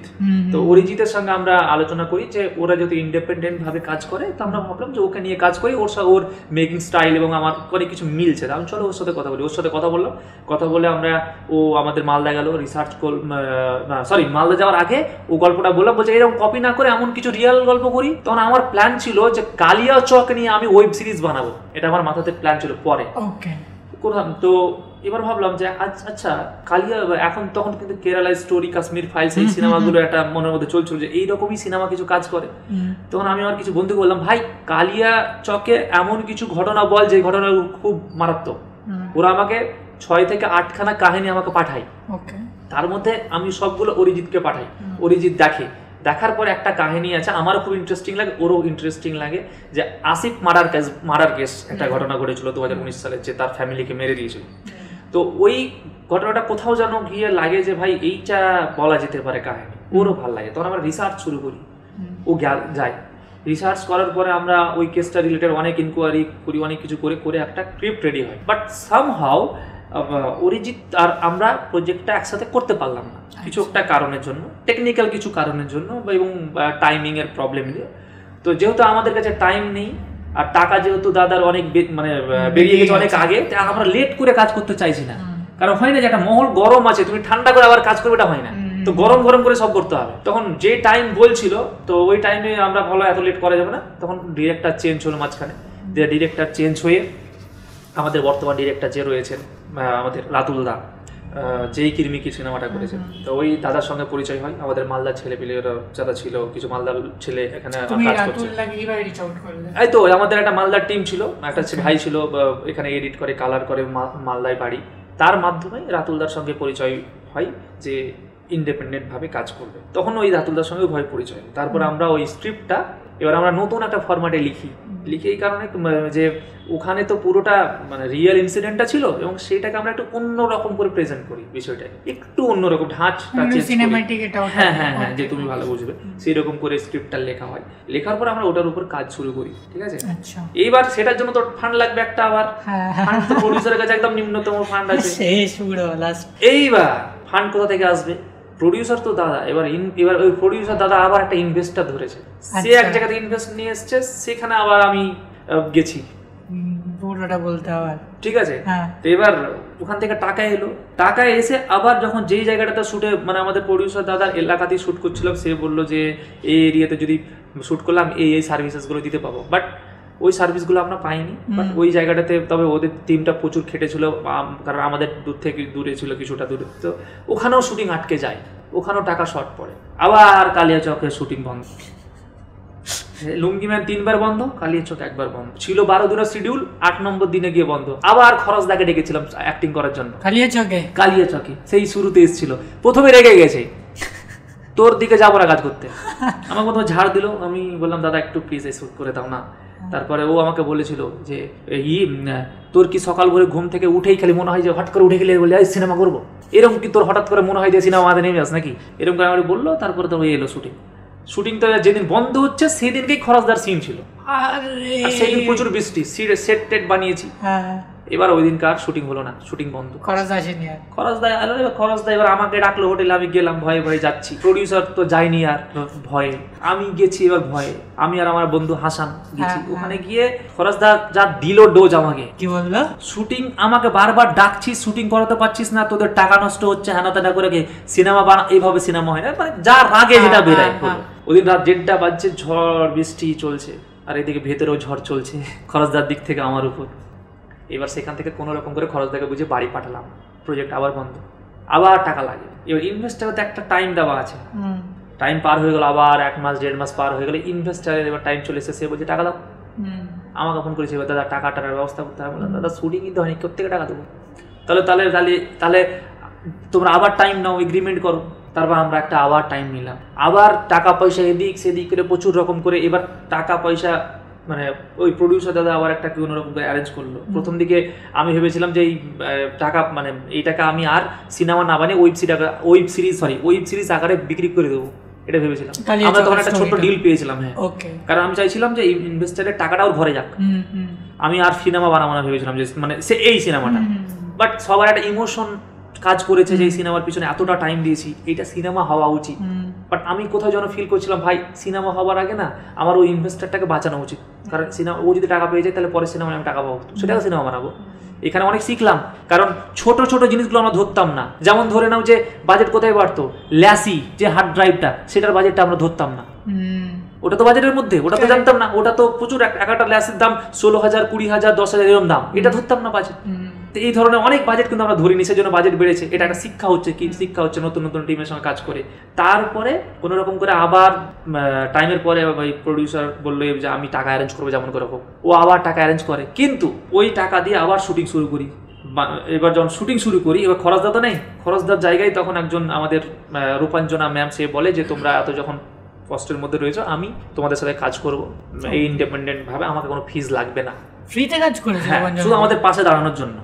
ঠিক আছে, তারপরে আমরা শুটিং ফ্লোরে শুটিং করতে আসে। তারপরে আবার ওই যে একটা বাজেট নিয়ে নেমেছিলাম, সেটা থেকে আরো বাজেট বেড়ে গেল অনেকটা। টাকাগুলো কি করে রিকভারি করবো, এবার সব জায়গায় আবার ধার, আবার ঋণ হয়ে গেল। টাকার বাজেট থেকে যখনই এদিকে বাড়ছে, তখন সব ধার এসে আমার উপরে চাপছে, আর আমার টিমের 1-2 জনের উপরে এসে চাপছে। এবার যেই বাজেটটা যখন বাড়লো, তখন আমি কি করেছিলাম, কিছু স্পন্সরশিপ, তোমায় বললাম কন্টেন্ট, ধরে নাও আমি কোনো স্পন্সরশিপে 15,000 টাকা পাবো একটা ভিডিওতে, সেটা আমি 5,000 করে দিয়েছি, 2,000 করে, 3,000 করে দিয়েছি, আর ওই টাকাগুলো একসাথে করে নিয়ে আমি ঢালতাম, এইটা করতাম। তারপরে ওইভাবে জোগাড় টোগাড় দিয়ে সিনেমাটা মোটামুটি ওই দিনকার শিডিউল কমপ্লিট হলো।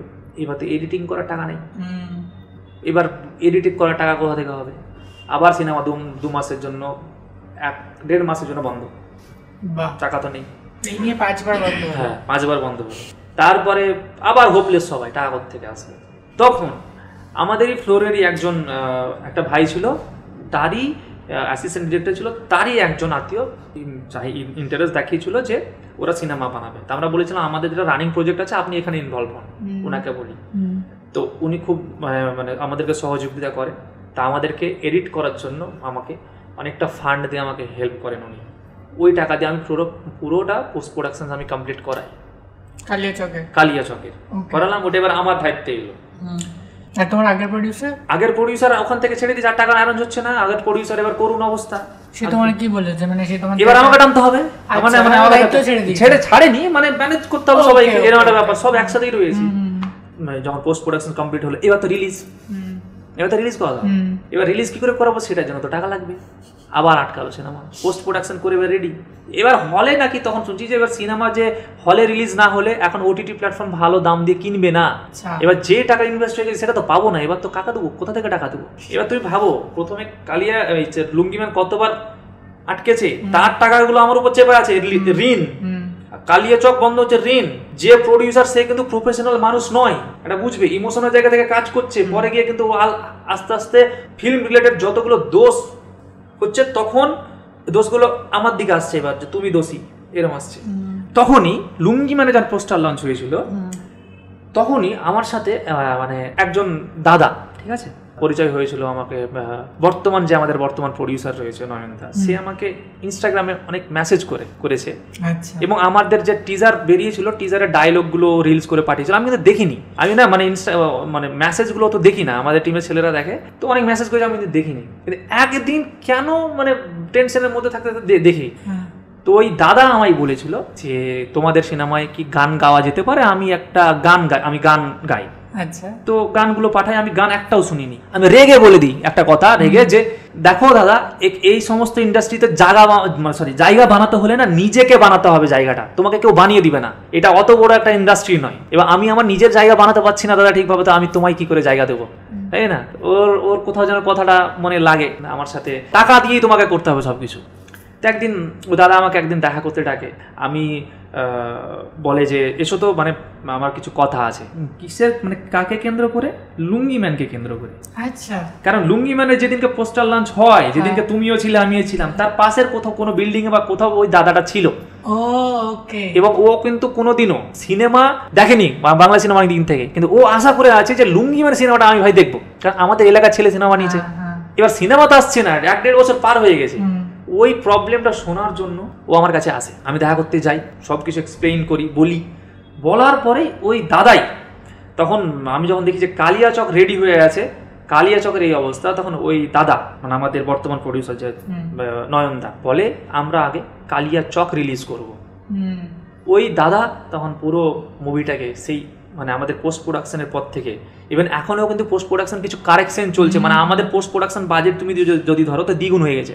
আচ্ছা, তো টোটাল জিনিসটা এখন ওই দাদা অ্যাজ এ প্রডিউসার পুরোটা টানছে, এবং ও একটা গানও গিয়েছে মুভিতে, খুব সুন্দর একটা গান গিয়েছে, আপনারা যখন রিলিজ হবে দেখবেন তখন খুব ভালো লাগবে, একটা আলাদা একটা ফোক সং গিয়েছে, খুব সুন্দর। তো এবার ওই দাদা এখন পুরো মুভিটাকে টেনে নিয়ে যাচ্ছে। আগের প্রডিউসার যে ছিল তার সাথে এবার কিন্তু আমার প্রবলেম হয়ে গেছে, সম্পর্ক রয়েছে কিন্তু প্রবলেম রয়ে গেছে। এবার সে, এবং তার যতগুলো ইনভেস্টমেন্ট রয়েছে বা পিছলা যেগুলো ইনভেস্টমেন্ট রয়েছে, সবাই এসেছিল সিনেমা বানাতে, কিন্তু সবাই এবার আমার উপর দোষ চাপিয়ে সব সাইডে সরছে। এবার সব টাকা এখন এবার অসীমকে দিতে হবে, এরকম একটা ব্লেম লাগিয়ে তোমার উপরে বর্ষা করে লাগে। হ্যাঁ, এবার আমার ব্যাপারে অনেক কুৎসা চারিদিকে রটানো শুরু হলো, উল্টাপাল্টা কথা বলে, ঠিক আছে। তো এবার মানে আমি এই জার্নিতে আমি একটা জিনিস শিখেছি, যে তুমি যখন কোনো জিনিস করতে যাবে, তোমার মধ্যে প্রচুর ডেডিকেশন রয়েছে, তুমি হারছো, ফেল হচ্ছ, তো মানুষ তোমার আর একটা নাম দিবে তোমাকে, সেটা হচ্ছে তুমি একজন ফ্রড।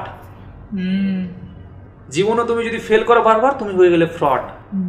তখন তোমার ভেতরের মেধা বা কিছু কাজে লাগবে না, মনে হবে সালা সব থেকে বড় দোষী আমি। টোটাল জার্নিতে তুমি দেখে আসো, টোটাল জার্নিতে মুভিতে যখন হচ্ছে, আমরা টোটাল টিমটা শুধুমাত্র অনেস্টির সাথে কাজ করে গেছি, বা আমি এই মুভি নিয়ে পড়ে থেকে চোখে, আমার পার্সোনাল লাইফ, মানে আমার লাভ লাইফ এই সিনেমার জন্য নষ্ট হয়ে গেছে। হ্যাঁ, পুরো সিনেমার জন্য নষ্ট হয়ে গেছে। এই স্যাক্রিফাইসগুলো কেউ দেখছে না।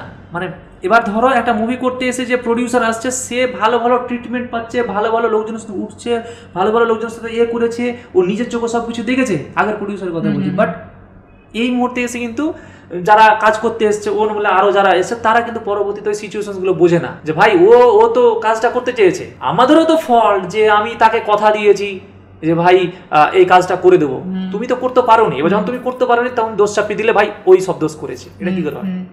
তো এই ধরনের অনেক সিচুয়েশন এসছে লাইফে। তো এখন কালিয়াচকের লড়াই এতদিন ধরে কন্টিনিউয়াসলি চলছে, এখন পুরোটা আমাদের বর্তমান প্রডিউসার টেনে নিয়ে যাচ্ছে। অনেক ঝামেলা হয়েছে, অনেক আমার উপর দোষ চেপেছে, আমার ঘাড়ে এখন অনেক ধরনের অনেক বড় দায়িত্ব রয়েছে এই মুভিটাকে রিলিজ করা, কালিয়াচক। এটা রিলিজ না হলে অনেক সমস্যা, আপাতত রিলিজের মুখে রয়েছে। এই পুরো জার্নিটা শুনে আই থিঙ্ক তোমার যারা অডিয়েন্স, মানে তোমার, আমি পেজেও মাঝে মাঝে গিয়ে দেখি সবার সেম প্রশ্ন, অনেক কিছু নিয়েছিল, লুঙ্গি ম্যান নিয়েছিল, কালিয়াচক নিয়েছিল, আই থিঙ্ক সবাই হয়তো ডিটেল একটা উত্তর পেলে, এটা হয়তো এর আগে অ্যাভেলেবল নেই। তবুও আমি খালি হেডলাইন গুলো টাচ করে করে গেলাম। হ্যাঁ, ডিটেইলে অনেক কিছু আছে, কারণ বললে তো পডকাস্ট মানে সারাদিন লেগে যাবে। একদম এটা খুবই, মানে আমি সিরিয়াসলি, আমি এত ডিপলি হয়তো আমিও জানতাম না, কারণ আমাদের যেটুকু তখন যা ছিল। হ্যাঁ, তুমি কিন্তু লুঙ্গি মানে টাইম থেকে আছো, এবার তখন থেকে কিন্তু কালিয়াচক অবধি এসছে, রিলিজ অবধি কিন্তু থামেনি, কিন্তু লোক কতগুলো এসছে গেছে চলে গেছে। আমাকে অনেকে বলেছিল যে দেখ প্রজেক্ট হবে না, বেকার, আমাকে বলেছে খুব কাছের লোকজন তোমার, এই যে বেকার করিস না, এটা ওটাতে প্রবলেম হয়ে যাবে। একদম। না তো আমার কোথাও না কোথাও ছিল যে না তুমি হয়তো জানতে যে তোমার কোনো প্রডিউসার্স বা তোমার টিমস বা সবাইকে আমি খুব মানে যেটুকু চিনি, বাট তোমার উপরে আমার আলাদা ট্রাস্ট ছিল, সেটা আমি তোমাকে বলেছিলাম আজকে। মানে আমার সাথেও একটা অন্যরকম ব্যাপার হচ্ছিল, আমি বলছিলাম অসীম না, আমি কিন্তু তোমাকে চিনি, আমি কাউকে চিনি না। তো আমি তোমার উপরে ভরসা করে পুরো প্রজেক্টটা আমার যতটা আমি করতে পারি আমি করবো। তুমি বলেছো হ্যাঁ সুমন্ত তুমি ভরসাটা রেখো। লুঙ্গিমন থেকে অনেক টিম এসছে গেছে, কিছু কিছু লোক থেকে গেছে যারা কাছের বা যারা আমাকে চিনেছে, যেমন তার মধ্যে তুমি একজন। একদম। তারপর আমার টিমে যেমন মানে আরো রয়েছে, যেমন আরো টিম আছে, হাসান, নয়ন, নয়নদা, আরো কিছু লোকজন আছে যারা থেকে গেছে।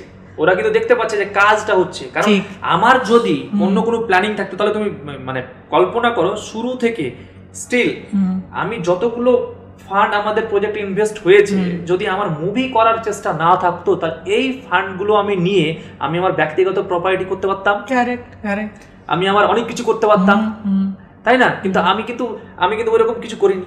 কারণ আমার পুরো ফোকাসটা কি ছিল যে আমি সিনেমাটা বানাবো, আমাদের নর্থ বেঙ্গলের সাবজেক্টটাকে আমি এখানে তুলে ধরবো। কারণ তুমি দেখবে আমরা আর এই নর্থ বেঙ্গল আমি প্ল্যানই করেছিলাম যে আমার এদিকে এসে এখানকার আর্টিস্ট গুলো গিয়ে কাজ করবে। কারণ আমাদের নর্থ বেঙ্গলের কাহিনী কিন্তু কেউ বলে না। কলকাতায় সিনেমা শুটিং হলে মানুষ দেখায় যে কলকাতার মানুষ দার্জিলিং এ গেছে, কাহিনীতে সিনেমায় তুমি দেখবে, কিন্তু দার্জিলিং এর কাহিনী কেউ বলে না। এখানকার লোকের গিয়ে কাহিনী হচ্ছে, মালদার কাহিনী কিন্তু কেউ বলে না সিনেমা আকারে। তো ওই জন্য কালিয়াচকে তুমি গ্রাস রুটের কাহিনী পাবে, যেখানে এমন এমন কিছু এলিমেন্ট পাবে যেগুলো মানে এইবার হয়তো প্রথম যেটা উত্তরবঙ্গের কোনো পার্টিকুলার জায়গার কাহিনী আমরা সিনেমা আকারে তুলে ধরছি। তো তুমি কথার মাঝখানে একবার বললে না যে আমি তখন ইন্টারাপ্ট করলাম না, যে আমার লাভ লাইফও নষ্ট হয়ে গেছে, তো ওটা একটু বলো, মানে তোমার কত বছরের রিলেশন ছিল বা এটা কিভাবে এফেক্ট করলো, তো একটু যদি বলো। আমার রিলেশন ছিল 6 বছরের, মানে এখন থেকে যদি ধরি তো 6 বছরের রিলেশন ছিল।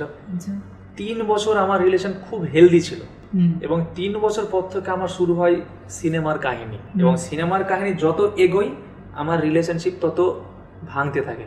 মানে ভাঙতে মানে বলবো না, ঠিক আনহেলদি হতে থাকে। তার কারণ মেয়েদের হয় না, ওরা অ্যাটেনশন চাই বেশি বেশি, ছোট ছোট জিনিসে কিন্তু ওরা খুশি হয়। কিন্তু আমি এতটাই ফোকাসড হয়ে গেছিলাম যে আমি ওকে টাইম দেওয়া বন্ধ করে দিয়েছিলাম, টাইম দিতে পারতাম না। ওর যখন আমাকে দরকার ছিল সেই টাইমে আমি ওর কাছে থাকতে পারিনি, সময় দিতে পারিনি। হ্যাঁ, তো ওরও কিছু আমাকে নিয়ে ইচ্ছা ছিল, সেই জিনিসগুলো করতে পারেনি। এই করতে করতে সম্পর্কটা একটা খারাপ দিকে চলে গেছিল।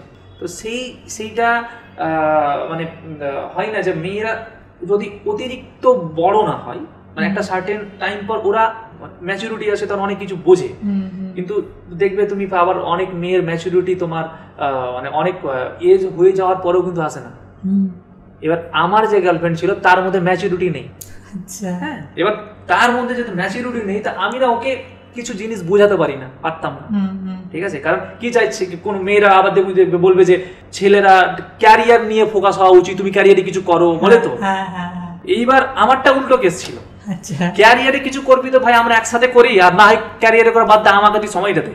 ঠিক আছে, এরকম ছিল। তো এবার ও বলতো যে তুই এতটাই ক্যারিয়ারে ফোকাস হয়ে গেছিস যে তার মাঝে তুই আর আমাকে সময় দিচ্ছিস না। তো এই নিয়ে একটা আমাদের মধ্যে দ্বন্দ্ব ছিল। আস্তে আস্তে আস্তে আস্তে আস্তে রিলেশনটা আনহেলদি হতে শুরু করে, টাইম দিতে পারি না। তবু এত ঝামেলার মধ্যে পার্সোনাল লাইফের ঝামেলা চলতো কন্টিনিউয়াসলি, আর এদিকে ফিল্মের ঝামেলা চলছে। তোমার সাপোর্ট করতো না তোমার এই ফিল্মের কাজে? ও চাইতো না যে আমি ফিল্মে কাজ করি, ও চাইতো আমি ইউটিউবার হই, ও চাইতো আমি ব্লগ করি, ও চাইতো যে একটা টাইম পর হয়তো আমরা দুজন মিলে ব্লগ করব। বাট যেহেতু আমি অ্যাজ এ ক্রিয়েটিভ পারসন আমি স্যাটিসফাইড ছিলাম না যে আমি শুধু ওই ইউটিউবে বা শুধুমাত্র কন্টেন্ট বানাবো। আমার রাগ হতো তখন যখন আমি কোনো ফানি ভিডিও বানাতাম, তখন ও অসীম দা ফানি বয় বা ফানি ভিডিও বানাচ্ছে, আমি এইটা সহ্য করতে পারতাম না, আমি দিতে চাইছি না। আমি আমার ট্যাগটা আমার চাই, আমি একজন আর্টিস্ট। হ্যাঁ, আমি না সব রকম ভাবে মানুষকে এন্টারটেইন করতে চাই। অসীম দা তুমি ফানি ভিডিও করছো তো ফানি ভিডিও ভালো লাগছে, তুমি যদি স্যাড ভিডিও করো অসীম দা তুমি স্যাড ভিডিও করছো মানাচ্ছে না, এইটার আমি এগেইনস্টে। তো ও চাই, হ্যাঁ, তো ও আমাকে এই জিনিসগুলো থেকে ও আমাকে চাইতো যে আমি যাতে ফিল্মে কাজ না করি। তার কারণ কি, আমার গার্লফ্রেন্ড যে ছিল বা বাকি মেয়েদেরও কথা বলছি, ইন্ডাস্ট্রিতে কাজ করা মানে একে তো তুমি মেয়েদের চক্করে তোমার অনেক মেয়ের সঙ্গে রিলেশন হবে, তুমি অনেক মেয়েকে কাজের সুযোগ দিবে বলে তুমি নিজের কাছে রাখবে। ইনসিকিউরিটি, হ্যাঁ এইগুলো তো ভুগছে, ইনসিকিউরিটিতেও ভুগছে। তো এই জিনিসগুলো কাজ করতো। হ্যাঁ হয়তো আমি ধরো শুটিং এর কাজ করছি, ও হয়তো ভাবছে যে আমি কোনো মেয়ের সঙ্গে আছি, এইগুলোর মধ্যে ছিল। তো এই জিনিস ও এবং আমার ব্যাপারে খুব পজিটিভ ছিল, খুবই, এবং আমাকে প্রচুর ভালোবাসতো, প্রচুর। এবার সেই জায়গায় দাঁড়িয়ে আমি হয়তো ওর জন্য কিছু করতে পারিনি, এই জন্য ওই জিনিসটা আনহেলদি হয়ে গেছে।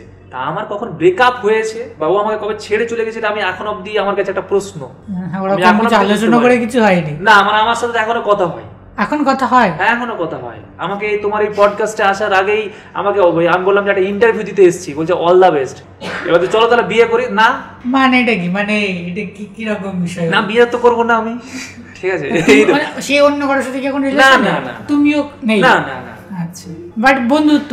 হ্যাঁ বন্ধু, আমিও বুঝতে পারি না এটা বন্ধুত্ব। তোমার কি মনে হয় ছেলে মেয়ে বন্ধু হতে পারে, নাকি হলে বয়ফ্রেন্ড গার্লফ্রেন্ড, না হলে অত কোনো ক্লোজ ফ্রেন্ড? ছেলে মেয়ে তো বন্ধু হতেই পারে না, এটা তো আমি তো মানি না। এটা যারা বলে ছেলে মেয়ে মানে বন্ধু হতে পারে, যারা ভাবে ওটা ভুলই ভাবে। ছেলে মেয়ে কেন বন্ধু হবে? বন্ধু হওয়ার মানে কারণ একটা ছেলে ওর সামনে মেয়ে দেখা মানে ওর মাইন্ডে অন্য কিছু কাজ করবে, কাজ করে।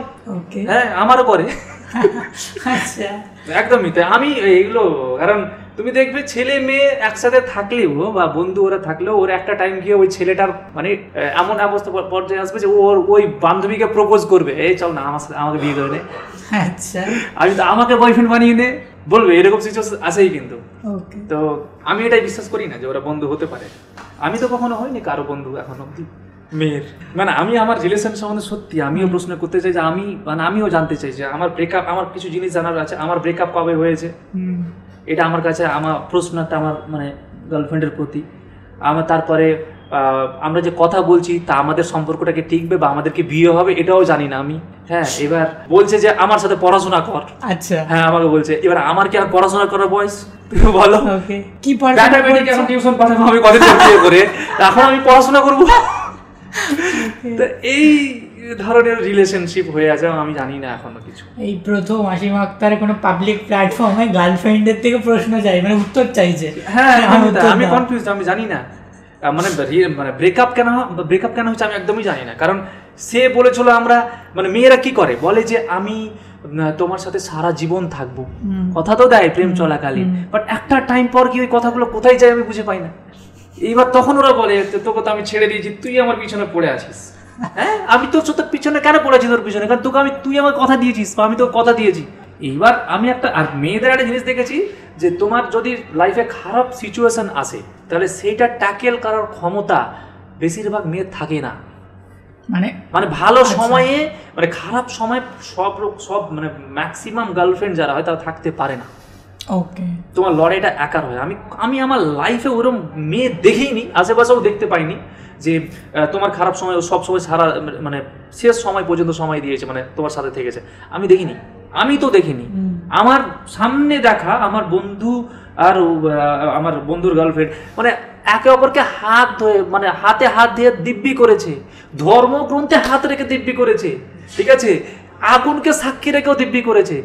তারা আজকে অন্যের বাচ্চা কোলে করে নিয়ে ঘুরছে, আর আমার বন্ধু ও আবার অন্যজনকে বিয়ে করে ও আবার আলাদা বাচ্চা নিয়ে কোলে করে ঘুরছে, ঠিক আছে। ওরা ওদের একে অপরে আধার কার্ড লিঙ্ক করাচ্ছে, বানাচ্ছে, এগুলোর কাজ নিয়ে ব্যস্ত, কিন্তু ভালোবাসা পূর্ণতা পাইনি। এবার আমি চেষ্টা করেছি আমার ভালোবাসাকে বাঁচানোর জন্য। এবার জানি না সেটা বাঁচবে কিনা, কারণ আমি তো নিজেও জানি না কি হয়ে আছে। জানো না স্ট্যাটাস কি, সিঙ্গেল না? আমি জানি না, একদমই জানি না যে আমি কি। কিন্তু আমার গার্লফ্রেন্ড আছে, খুব সুস্থ হেলদি ফর্সা দেখে গার্লফ্রেন্ড আছে, কিন্তু আমি জানি না কি আছে। এই হচ্ছে আবার খুব ইন্টারেস্টিং স্টোরি তোমার, মানে তোমার লাইফে সবকিছু, মানে সিনেমা এত কিছু, ওদিকে আবার এরকম একটা লাভ স্টোরি। তো তোমার কি মনে হয় তুমি মানে নিজের লাইফকে কিভাবে দেখছো এখন, বা তোমার হয়তো? আমি এখন খুব টেনশনে আছি। প্রথম কথা হলো এই সিনেমাটাকে রিলিজ করতে হবে। সিনেমা রিলিজ করে এতগুলো ইনভেস্টার প্রডিউসার জড়িয়ে আছে, সবাইকে সবাই বিজনেস করে টাকা শোধ করতে হবে। আমাকে যে যারা ভালোবাসে শাহী বাংলাকে, আমার প্রশ্ন এবার থাকবে যে ভাই যেদিনকে হলে সিনেমা রিলিজ হচ্ছে, এইবার বিগ ফ্যান যে বলেছিস তোরা ভাই খুব, এইবার আমাকে দেখা যে সিনেমা হলে গিয়ে টিকিট কেটে, এইবার আমার চাই এটা এবার লয়্যালটি প্রুফ চাই আমার, আমাকে যারা ভালোবাসো বা সাই বাংলা ফলো করে রেখেছো, এইবার তোমাদেরকে হলে গিয়ে কিন্তু সেটা দিতে হবে, নাহলে কিন্তু পরের সিনেমা আমি বানাতে পারবো না।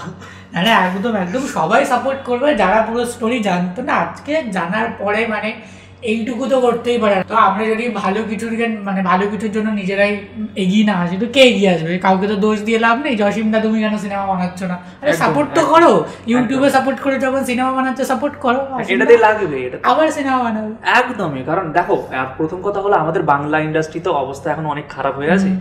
এবার আমি মানে এখানে কি হয় যে দুটো জিনিস দেখা হয়, এক হলো কমার্শিয়াল সিনেমা, এক হয় আর্ট সিনেমা। হ্যাঁ, আমরা কি করেছি বা আমি আর আমার প্রডিউসার নয়নদা বা আমি আমার টিম মিলে প্ল্যান করেছি যে আমরা না এই দুটো ভার্সনে একদমই নেই, আমরা আমাদের মতো সিনেমা বানাবো যেখানে সব ধরনের এলিমেন্ট থাকবে, আর্টস আর্ট ফিল্ম আর কমার্শিয়াল সবগুলোর প্যাকেজিং করবো, আমরা আমাদের স্টাইলে গল্প বলবো।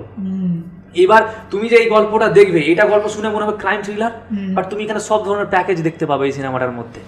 এবার আমরা একটা মানে একটা আলাদা রকম ওই রাস্তায় হাঁটতে চাইছি। আমাদের 7খানা সিনেমার প্ল্যানিং রয়েছে এটার পরে, সবগুলো লাইন আপ রয়েছে একদম, টাইটেল সমেত রেজিস্টার্ড হয়ে গেছে। এটার পরে আমরা অন্য সিনেমায় জাম্পও করব, কিন্তু এটা খালি আমরা চাইছি যে আমাদের কালিয়াচক চ্যাপ্টার 1 মানুষ যাতে সিনেমাটা দেখে।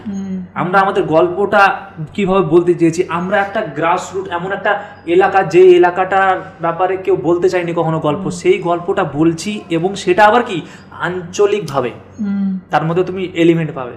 তা আমরা সিনেমা নিয়ে একটা আলাদা যুদ্ধ আমরা আলাদা করে করতে চেয়েছি। মানে ইন্ডাস্ট্রি হয়তো এক ধরনের চলছে, আমরা নিজেরা একটা আলাদা ভাষা একদম একদম আমরা নিজেদের মতো করে বানাবো। এই যে আমাদের কালিয়াচক চ্যাপ্টার 1 আমি কারো উপর ছেড়ে দিইনি, আমি প্রত্যেকটা ডিপার্টমেন্টে ঢুকে আছি, স্পট বয় রয়েছি, তো মিউজিক ডিরেক্টরের পাশেও রয়েছি, তো আমি এডিটরের পাশে রয়েছি, আমরা আমাদের নিজেদের মতো করে বানাচ্ছি। কারণ আমি দেখলাম এখানে এসে যে এখানকার বিভিন্ন টেকনিক্যাল টিম যারা কাজ করছে তাদের একটা মাইন্ডসেট আছে, আমি এই জিনিসটাকে এটাই করব, বা আমি থ্রিলার ছবি বানাচ্ছি তো আমাকে একটা প্যাটার্নে ছবি বানাতে হবে, যেটা হয়তো আমাদের সৃজিত মুখার্জি ফলো করছে, মানে যেই প্যাটার্নে বানাচ্ছে তা আমাকে ওটাই বানাতে হবে, মাইন্ডসেট হয়ে আছে। বাট আমি বলছি ভাই আমি আমার প্যাটার্নে বলবো গল্প, তুই তোর প্যাটার্নে একদম সলিড আকারে গল্প বল না, তুই কিভাবে বলছিস? কাউকে কেন কে কি প্যাটার্নে বলেছে মানে ওটা প্যাটার্নে না বললে তুই যে ভুল, এটা কে বলেছে?